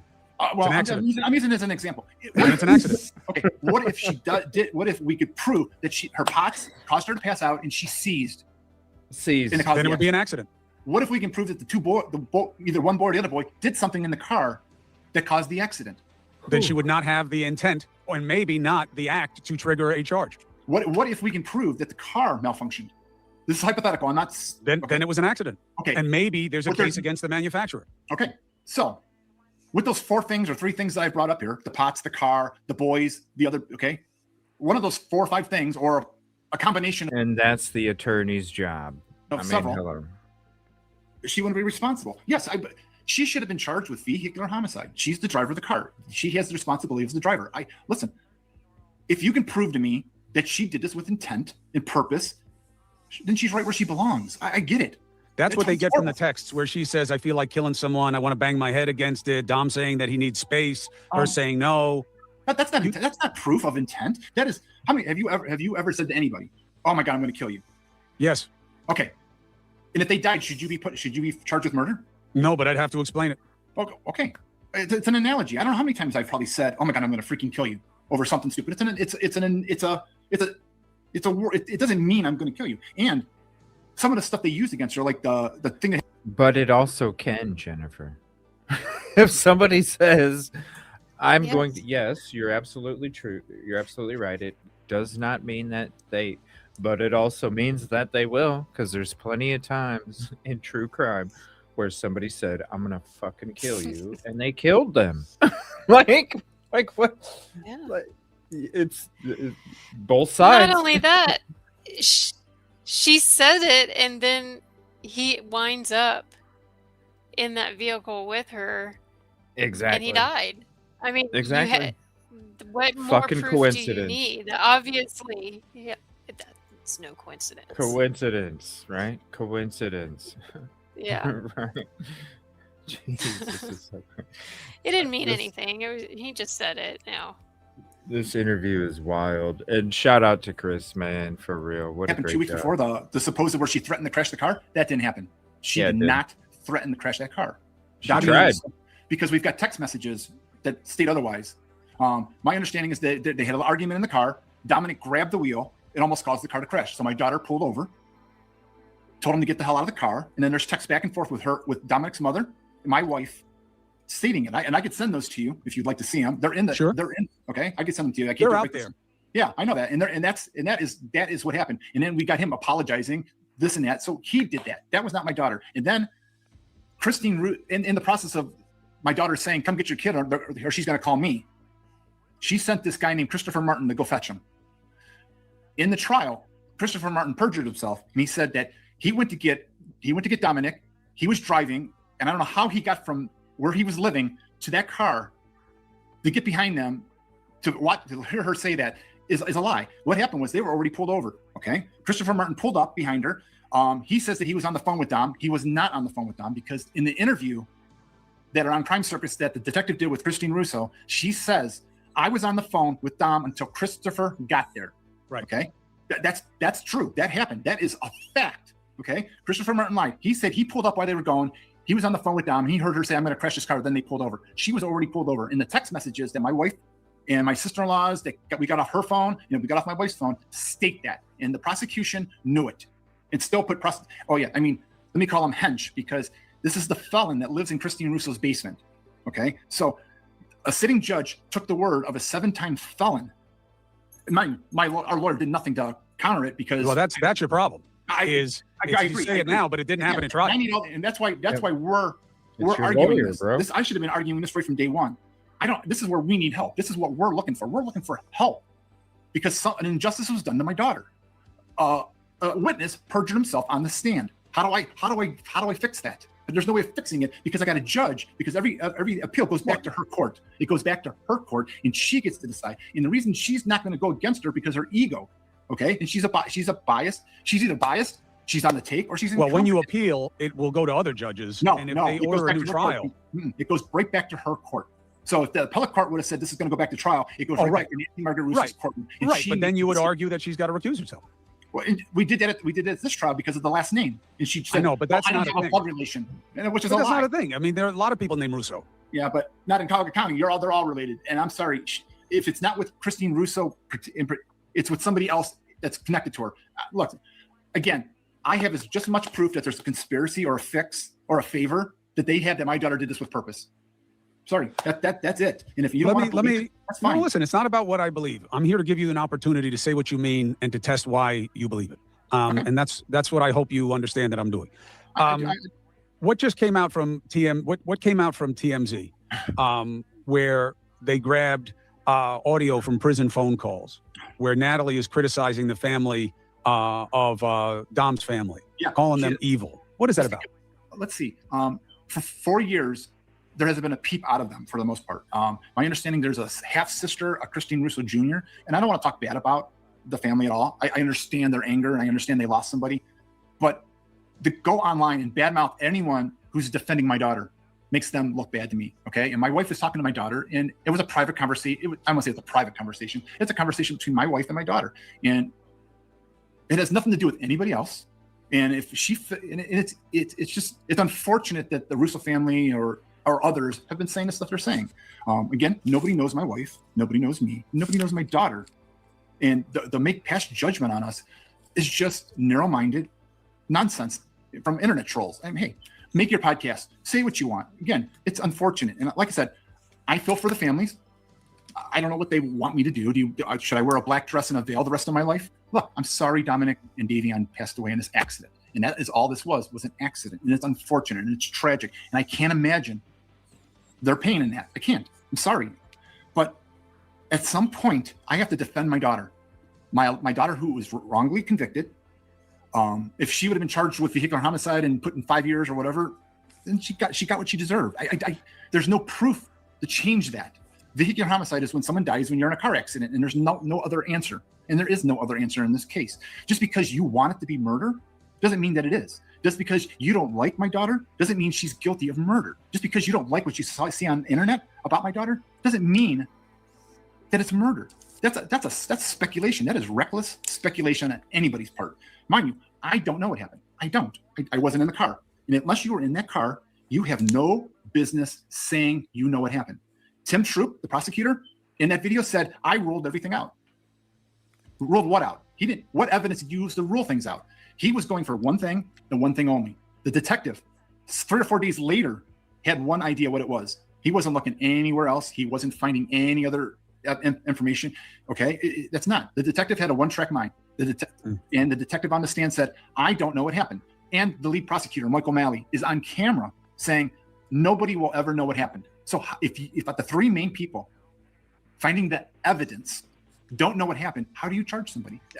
I don't. Speculation is not evidence. It's guessing. Speculation is not evidence, but probable cause is a very low standard, and they definitely had probable cause to charge. Beyond a reasonable doubt is a different standard, and the judge found it, and then you have the right to appeal, and the appellate court upheld it. She didn't found it. She ignored it. She outright ignored it. Okay. when my understanding, when her lawyer tried to object to things, she just overruled. Is it overruled? When she? Yes. Okay. She overruled almost everything he objected to. Look, I don't know if he was just. I don't know what he did. I don't. Hindsight with him, I just wish I would have chosen a different lawyer. I wish I would have chosen a different set of lawyers the second time for the appel. I don't know how, as a lawyer, you don't know how to read a calendar. Mind you, I don't think it was late. I don't think it was a day late. I don't think the second set of lawyers did a bad job. I think they were right on what they were saying. But for the prosecution to say it was a day late in a leap year when my lawyer didn't have all the transcripts available to him that were asked, and there's no leeway. Oh, it was late, so that's it. It's unfortunate. Are you open to not being able to see this any other way because this is the love of your life? Listen, I'm her father. I'm biased. It's my daughter. Any parent should be this way. But if you can show me actual evidence, not speculation, that my daughter did this with purpose, intent, or prior calculation, then she is right where she belongs. Now, the bind-over judge, the juvenile judge. The intent is found by, this is what the judge said, the intent is found by the lack of her trying to do anything to avoid it and doing what caused it. There you go. For 4 seconds in a car that was already out of control, that had side airbags going off. Yeah, that's all the information you got. We don't know. Nobody knows why. Everybody keeps going back, well, they're scientific. The car was, you don't have any evidence from 4.74 seconds back to that turn, to that first turn. Right. We just disagree on what that amount of time can reveal at that rate of acceleration, which I think is a lot. And you say not enough. Our car guy said that the car was going fast. The car thought it was flipping over. The recorder went on. The airbags went off. The car hit the sign, veered into the wall. She did not drive directly into that wall. Okay, mind you, I think she just lost whatever was going on in the car. She lost track on that road. That's what I find more believable than what the prosecution's narrative of the story was. It makes more sense to me. And we also have a medical examiner that looked at her blood work and her stuff that said so much that it was probably a medical episode with POTS. We've got that. That was in the I think you had a better chance of arguing before a jury, at least, that it had something to do not with POTS, but pot, because of the THC content that she had in her blood, and argue in diminished capacity and whatever else she could relay about the events. But that's a good one. I'm so glad he said that. I have been thinking that. That's a good one. Thank you, Chris Cuomo. That's a good one. This is the best interview, man. Best one. not how it went. Well, she doesn't remember the event, so that's what she says. Okay, so that's what she says. So nobody knows what happened in that car. I can't make her remember. And mind you, she's never wavered in that statement. Why? If you knew you were going to jail for life, wouldn't you lie? Wouldn't you come up with at least a story? She did. She blacked out. That's what happened. Wouldn't you lie? Wouldn't you come up with a story? Yes. The story you said that she's been following since day one. That story. She blacked out. Yes. Yes, exactly. There's no witnesses. She's the only witness. Dominic Russo, Davian Flanagan attacked me in the car. I passed out. Someone hit me. I can't explain it, but it certainly worked against her. I'll give you that. Absolutely, because her lawyer did nothing for her, And I this is why I feel it's a conspiracy. That's why I feel she was railroaded. This is why. Look, Tim Troop and Christine Russo are friends. Christine Russo worked in the prosecutor's office. She knows that she worked there. Don't tell me there's no favors, and don't tell me there's no relationship. I'm not saying blood. I'm saying relationship. There is a friend of something with the Russo family and that judge. And she can say, I don't have a blood relationship all the time. The grand jury judge was a Russo. The bindover judge was an O'Malley. The head prosecutor is an O'Malley. I know, but just because they have the same names doesn't mean the same thing. But I want to go back over one thing, Steve, just so it's a little clear for people, because it got a little convoluted. The text chain, and you have a lot of information and context about it. This one particular part of Dominic's mother, July 17, 2022. It starts, you know all this already, but for the audience, can you come get Dom? He just grabbed my steering wheel on the highway, trying to spin out my car and hurt me. I'm scared to drive because it's raining, so I just need him to get picked up. If he doesn't get out of my car, I'm calling my dad, so please get him out. Hench is on his way. Calm down for something, for whatever. For now, please. To be honest, I can't calm down when he just tried to end my life. Then he lied to you about it. I'm not trying to diffuse for now. I'm not mad at anyone. And then the next one is, just to give everybody the record, I don't think he's capable of that. This is your daughter, I believe. When he keeps telling me to shut up and to duct tape my mouth, I don't feel safe. He is also threatening to blackmail me to my mom. He's not getting out of the car. He also blocked me, so I can't go pick up any of my belongings at his house. I hope this is a learning experience for him on what not to do to a woman, because I really don't think he knows how to treat them at all. Stop the fighting and stop lying. When he gets his things, you can get yours. And then there's one more. First of all, I'm not lying about anything. Maybe you shouldn't take his word so seriously. You don't know how he treats me behind closed doors. It's never okay to try to end somebody's life or put their hands on people. No one should touch anyone. No fighting for sure in the car. He never put his hands on you. This is the mom. You need to tell him that. He tried to end my life today and told me, do you want to die? I almost hit the wall and I could have died. And she says, and you haven't blackmailed him with the cops 100 times? This was a shitty relationship. It was, mind you, I don't like the word volatile. They were. That was it. That's a shitty relationship, Steve. That's what the mother of the boyfriend and your daughter. That's a shitty moment in a relationship. That is not how the whole relationship went. That was an everyday thing. That's a fight. That's a fight amongst. No, it's called toxic. That's what it's called. It's called. There's plenty of other people on the planet. Go find one. That is not healthy. And then if you want to have kids, come on, that's not healthy at all. There's plenty other people that'll make he's you not want you to feel that way. Tell anyone what is. Yeah. He shouldn't be telling anyone what's toxic and what's not. He has no business telling anyone what's toxic. Volatile is not a good word. Yeah, it is. Yeah, it is. Like, yeah, you get in fights when you're a teenager because your emotions are all over the place and you got hormones flying all over. But damn, you don't sit there and talk about killing each other and all this other shit. It's time to let go. And like Dom said, look, the fighting and this and that, like, there's not much time on this planet. We deserve to be happy and to find happiness, and let's go do that. Let's go our separate ways Yeah. and try and find, the happiness. Yeah, they should have stayed away from he each other. seems to forget that we've seen video of her threatening to not let him out of his own house. I mean, volatile, I'll break yes. in right now. Toxic, You don't open yes. this door.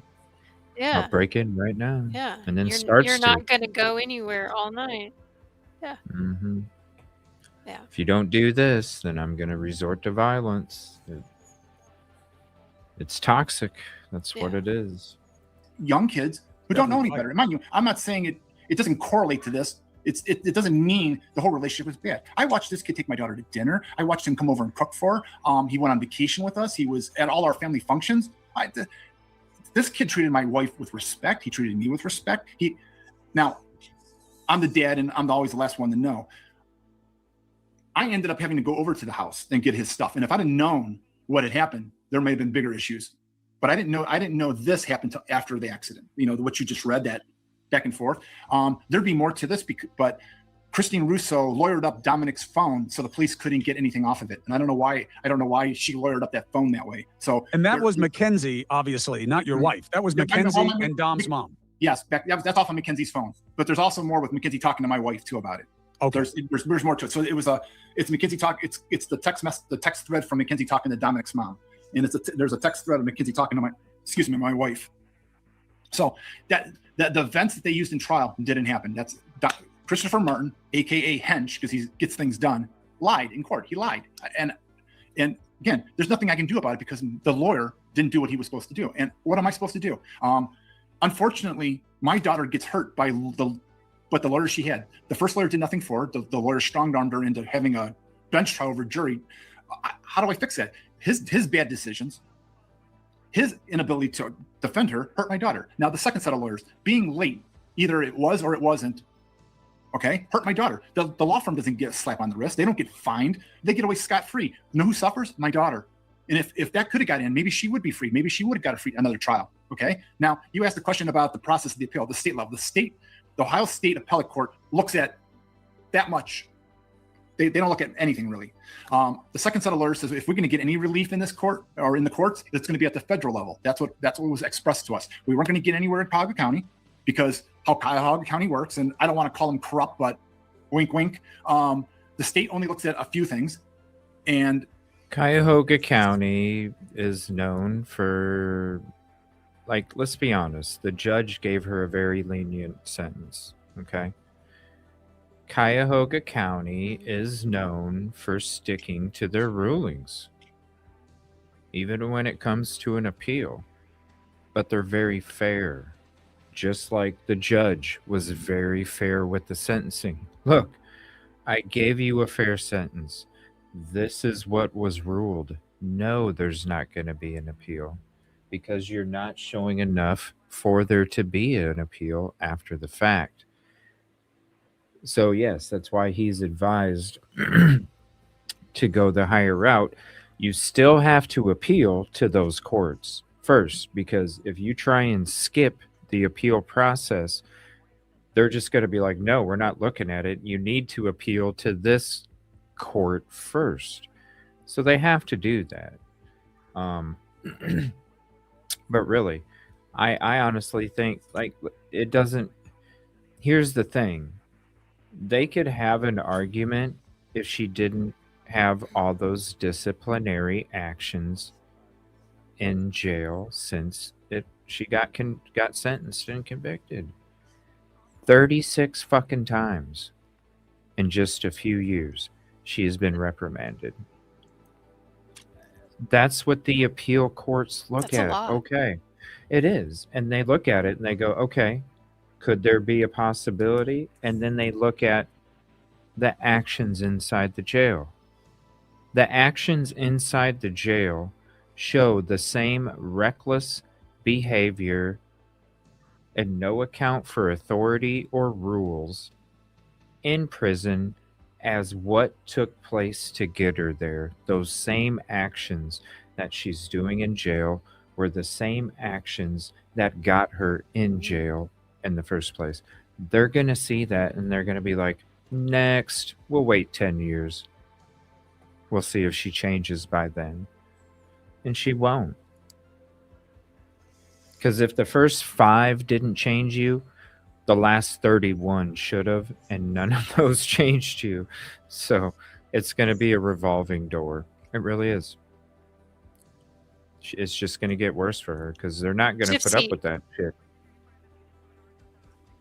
Yeah. Gypsy Rose did an interview where she was, I don't care for her, but she made a really good point, and she's had experience with this. And to your point, they're watching everything Mackenzie does. They're looking for, is she writing a letter of apology? You know, is she trying to go to school, trying to make something of herself? Is she trying Yeah. to be a better person?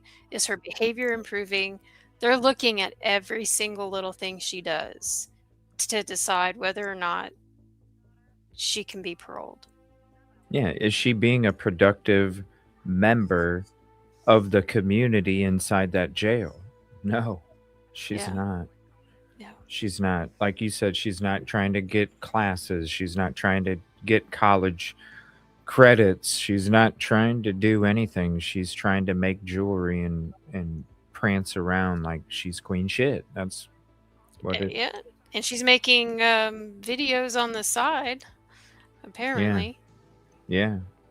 Yeah. Crazy And shit, that, man. I mean, that's definitely not going to help her when it comes to getting a chance of parole.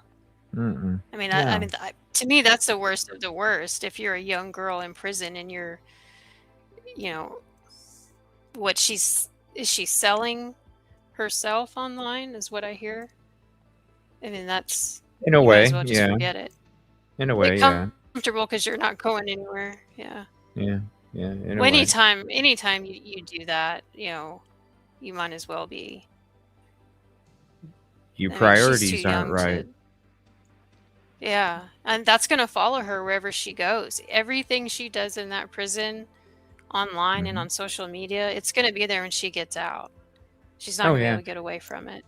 She's eventually going to end up in solitary confinement at some point because she's just Yeah. never going to fucking learn.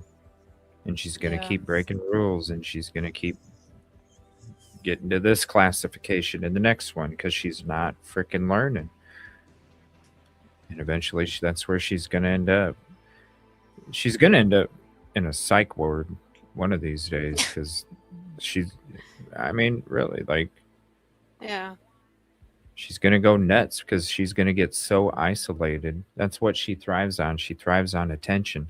She gets to a point where she's breaking so many rules, she gets isolated, then that's going to fuck with her mental.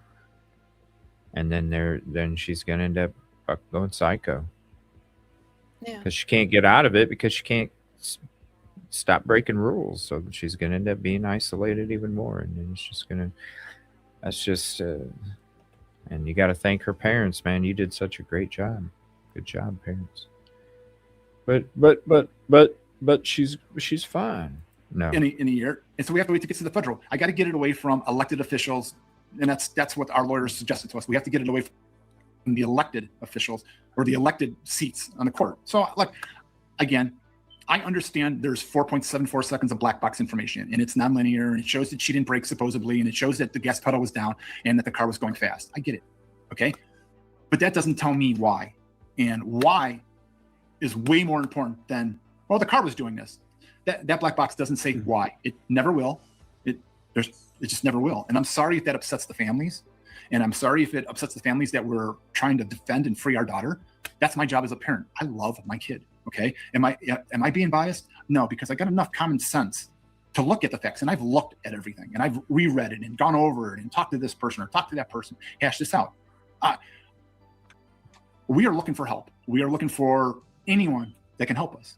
Okay, I'm sorry. And I feel my daughter was unjustly charged. She was unjustly tried, and she was. And I believe the judge made an error. I don't believe the judge acted in good faith. I think there's judicial misconduct in this case. Well, you can think it, but the standard is whether or not you can prove it. And it has not been done with any measure of satisfaction. I think some of it I can prove, and if you don't have evidence, but then you'll do it in court. That's the only place it counts. That's what we're trying to do. We're trying to get it back in court. Have you done anything to try to get Mackenzie's memory restored? Have you ever tried any hypnosis or had her work with a memory specialist? I'm going to say TMZ. Good old Harvey wants to. We talked about that. I don't know if that's going to do any good. Sure, if they want to try that and she's up to it and her lawyer's up to it, fine. I have nothing to hide. I don't believe she does either. I believe she truly doesn't remember. Again, I know my daughter, and I know when she's not telling the truth. I can see it in her face. There's something in her expression, something in her eyes. What do you want me to say? I'm not going to vilify my daughter. I'm not asking you to. I'm just asking you to. I'm just giving you. What I did this for, Steve, is I agree with you that I don't think that the case was about why to the satisfaction of anybody. It's easy to draw conclusions. That's the nature. That's the nature of humanity. Is people judge. But I wanted to give people an opportunity to understand this in a different way and have a new set of questions. And that's why I wanted to give you the opportunity. We're going to get some. They're going to look at this subjectively or objectively, and that's all I'm asking people to do. I don't want to change anybody's mind. Look, I don't want my opinion out of your mouth. I want you to go look at what I'm talking about. And if I'm telling you that the detective from Strongsville on camera, on an audio record, he says, I am not putting this in evidence. When Dominic Russo's mom says, no one's going to see this, right? To me, that's an issue. That's an issue of misconduct. That is an admission of admittance. When the lead detective who found all this evidence or this speculation or this whatever says, I don't know what happened. How do you charge somebody on I don't know what happened? You got a lead prosecutor on camera saying nobody knows what really happened. They don't know what happened. You got the prosecutor in the documentary, in between his reflecting picture, his glory picture, and him walking down the hall, says we ruled everything else out. I want to know how and what evidence they use to rule everything else out. They did. I get what you're saying, and if you get habeas corpus and federal relief, and they take the case, you'll have another opportunity for your lawyers to make this. But that's what the trial was for. The trial was to vet what the prosecution put up as proof. I get it. And why? Well, the burden of proof is on the prosecution. And, that's right. And I'm going to say, even though my hindsight is 2020 with Jim McDonnell, the lawyer, I would hope that he looked at the evidence as a lawyer and saw there's nothing here. They don't have a case of purpose or prior. Well, look, I'm happy to talk to him about it. No, he won't talk to you. This is going to make him look bad, and he's going to lose business. But the only reason to go for a bench trial here is because you believe it's a technical case and that you can win on the data and that the judge will understand it in a way that a jury may not. That's the only thing that makes sense. I wish I would have known that before it was done. I wish I would have had if I'd have known we can get that changed, I would have been all over my daughter telling her. I was surprised when it came back to me that, mind you, and I didn't find out that he argued with her, or you're going against my better judgment. And this guy's a big guy. My daughter is 90 pounds, 100 pounds wet. Okay. She just turned 18. She's a kid. She's still a kid. And they have this big burly man argue with her that, it's a bad idea. I'm sorry. They would have never found 12 people to buy the prosecution's case. Well, you're not going to know now. I mean, unless you get a retrial, because that was the decision that you guys made. That's my problem with this. There's so many things I feel were done wrong to my daughter. I believe there's an injustice with how the lawyer acted. I believe there's an injustice how the detective omitted evidence and is on camera saying he's going to do as much. I have a problem with how the appellate court brought attention to an illegal proceeding and then did nothing about it. And the argument was it wouldn't have mattered. You don't know if it would matter unless it goes back to court. And you can't just say, well, it wouldn't have mattered. And for something to be a day late with a leap year and trial transcripts not getting there on time, that should have been taken into consideration. But again, I believe the appellate courts were just protecting one of their own. And that's my understanding of how Howard County works. Again, so you can feel any way you want. Administration of justice is about only knowing what we can show. And I'm happy to offer you the opportunity now and going forward, whatever happens next. But they didn't show any evidence of purpose. There's none. And the evidence they did use is a lie. It's sorry. I don't know what anybody else wants me to say. Steve, I don't want you to say anything. I wanted to give you the opportunity to say what you think and why. And I am saying why and what. Okay. I got it. Okay. I'm sorry. Like I said, I get what you're doing, and I appreciate it, and I appreciate the platform for it. But it is what it is. And again, until you can show me actual evidence, then I'm not going to believe it. Her mother's not going to believe it. Her family, my friends. And if the rest of the world wants to think she's guilty and hell on wheels and blah, blah, blah, hey, knock yourselves out. Okay. What do you want me to do? All that matters in these situations is what the justice system says. Well, the justice not system's not the wrong. people online. No, But Steve, again, the I justice am system's a wrong. call away for whatever happens next. And Okay. I will do just like I did here. I know it's not comfortable to be tested on these things, but that's the job, and I'll offer the opportunity whenever you want. I appreciate that, and and if more comes out, I'd be more than happy to talk to you about it. But like I said, if you want to vilify me for backing my daughter, go. Well, I can't stop you. Go crazy. Okay. Steve, what it's going to be is what you and I just experienced here. That's what I'm putting out. Okay. Great. Yep. Wow. All right. Thank you for taking the opportunity. Thank your wife as well. And again, make sure she knows I wasn't boxing her out from this. No, I know. Well, she didn't want to be on camera. We got. That's fine. That's fine. That's our choice. Okay. And I appreciate your time or offering me All right. this time. Thanks. Steve, I'm here. You know how to get me. Okay, we're good. This is all food for thought for your own reckoning as critical thinkers. But I will raise a central problem for Mr. Shirilla. There is a difference between how you feel and a fact.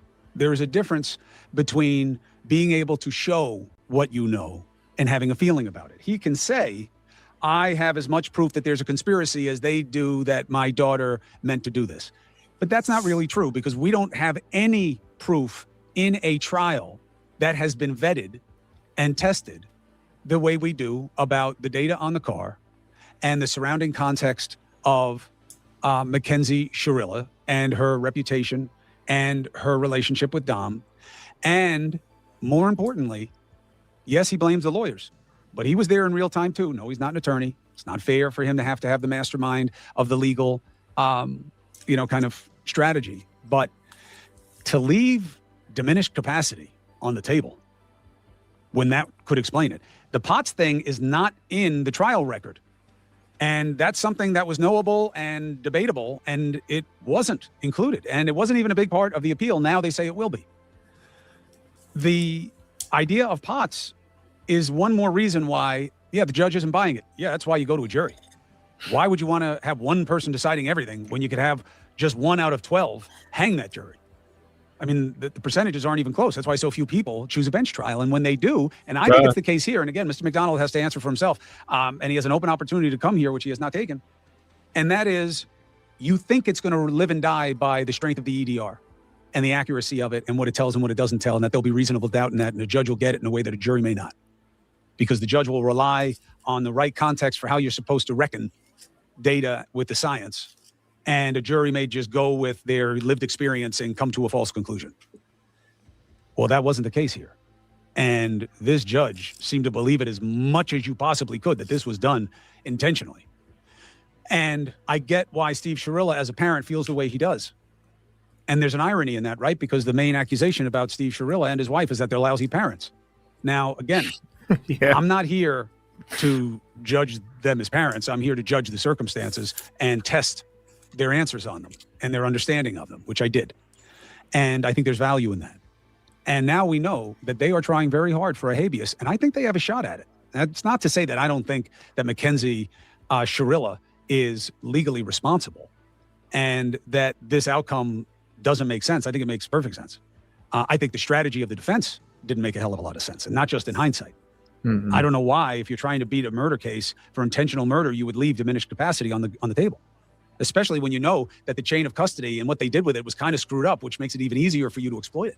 Hello. And the bench trial thing, I can't believe that it was anything other than him thinking that this was about the data.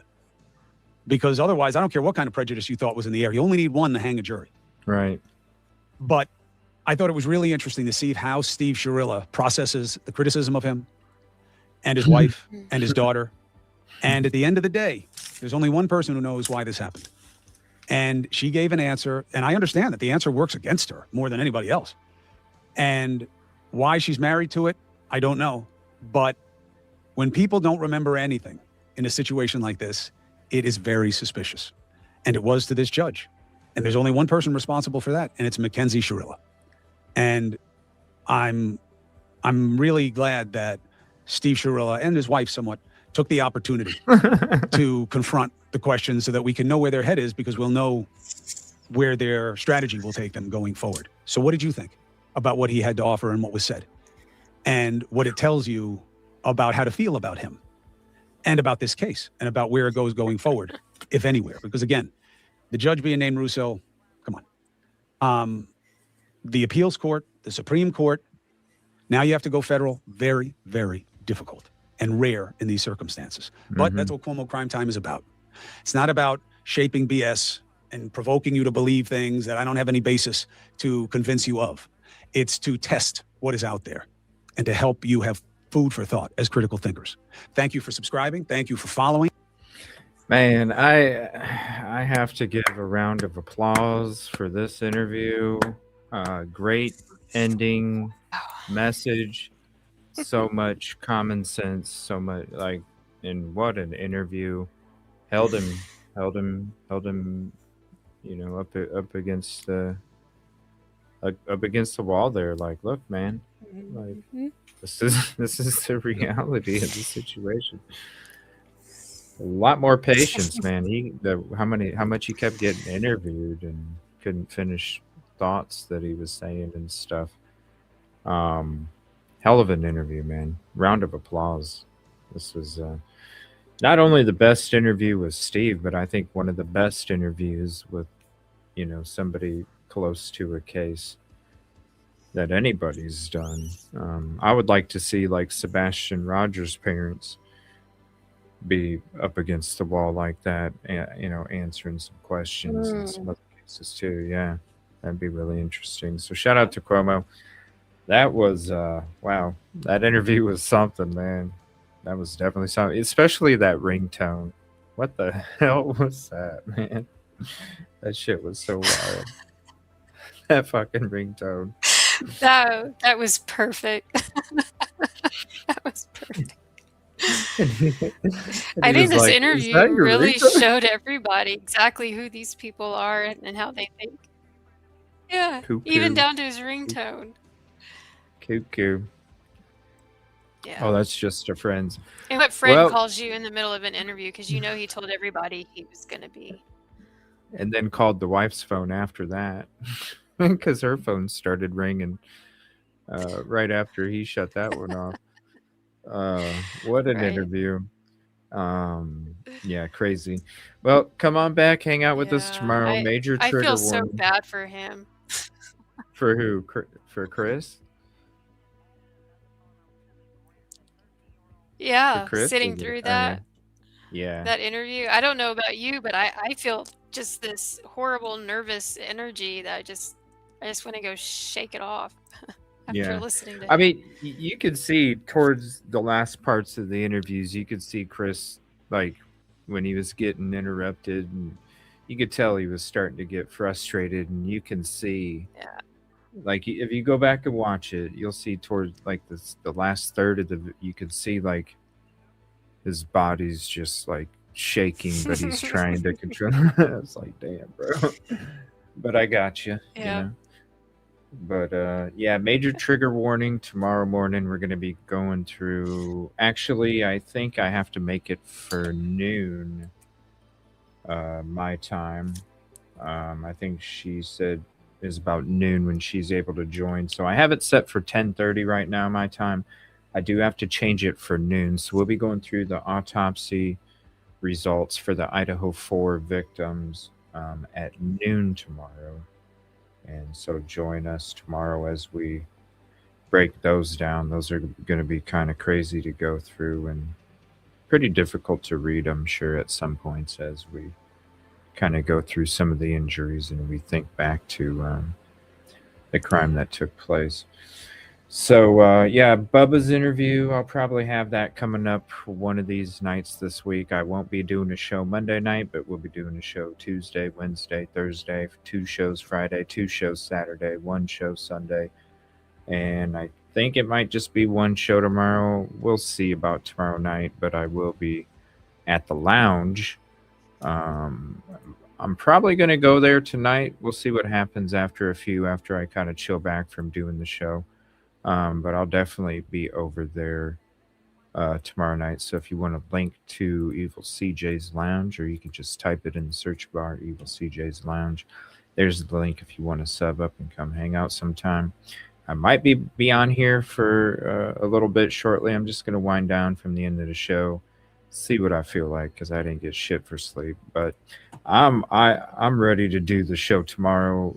I can't wait to talk some more Idaho 4 and then get into some more shows as the week goes on. So I do apologize. Went a little bit longer than being able to have a phone call. So who knows? Maybe tomorrow night I'll just do a hangout show and we'll talk about different cases and we'll focus on more live calls if anybody would like to call in tomorrow night and kind of let us know about some of these different cases. That might be a possibility, where I'm not doing a specific show. We're just going to hang out, chit chat for a little bit, talk about some new updates, and maybe just have the phone lines open for the majority of the time. I do want to thank you for hanging out with us, Jennifer, and make sure you sub up to Jennifer, My True Crime with Jennifer G. And we appreciate her having on and great opinions and thoughts and a respectable way of reporting information. So thank you for your hard work and your time and your efforts joining us on these shows here. Recently. Really appreciate it. It really means a lot, and we're excited having you on here with us. So thank you to you as well. Thank you. Yeah, no, thank you. I don't know. Is there anything you want to mention before we head out and we shut it down and whatever we do? The rest of the night? No, I think this last interview kind of sums everything up. This whole case. I don't think anything else needs to be said. It's fully that. transparent. Yeah, it's fully transparent. You're looking through clear plastic, seeing what's going on the other side. You're like, damn. I'm gonna have to go back through, watch it one more time. There was so much. I can't wait. I'm still a little speechless. I can't wait to hear what Rosie has to say, especially that ringtone, man. I don't think she heard it because she popped in for a second. I know she's going to work or whatever, but yeah. And I'm not going to tell her about it that either. ringtone is going to be all over. I'm going to let her come across that gem on her own. So don't tell Rosie about the ringtone. I would love to see her reaction to that one. let her come across that gem on her own, because I gotta see that instant 100% complete full-on reaction of what the hell's going on there. That's gonna be a hell of a fucking reaction to see. So it was batting 1,000 on that interview. The way his ears perked up when he was like, "Oh, that's my ringtone," and he's like, "What? Huh?" Ears just perked up. He's like, "What?" Yeah, he actually admitted it too. What oh gosh! All right, you guys. I love you. Appreciate you. He admitted to a lot in that. Oh yeah, he did. Jeez. Hey. At least you get to see it. You don't have to guess. You see it in real life. It's another realm kind of shit. But all right. Thank you all for hanging out. Appreciate you very much. Have a peaceful, positive night. We'll see you tomorrow. Make sure you come hang out as we go into these documents and any other shows that we have coming up this week. Do us a favor. Help us out for free. Share this out to your socials. All of them. Just say, hey, check this out if you haven't seen it yet. And then, also hit the like and subscribe if you're not. And come back for more. Thank you all. Appreciate you. I'll see you over at the lounge here, possibly, if I do head over there, which I'm kind of feeling it. We'll see, though. And if not, we will see you tomorrow. Thank you, guys. Peace. Stay safe. And we love you. Have a good night, everyone. Oh, yeah. It's Saturday night.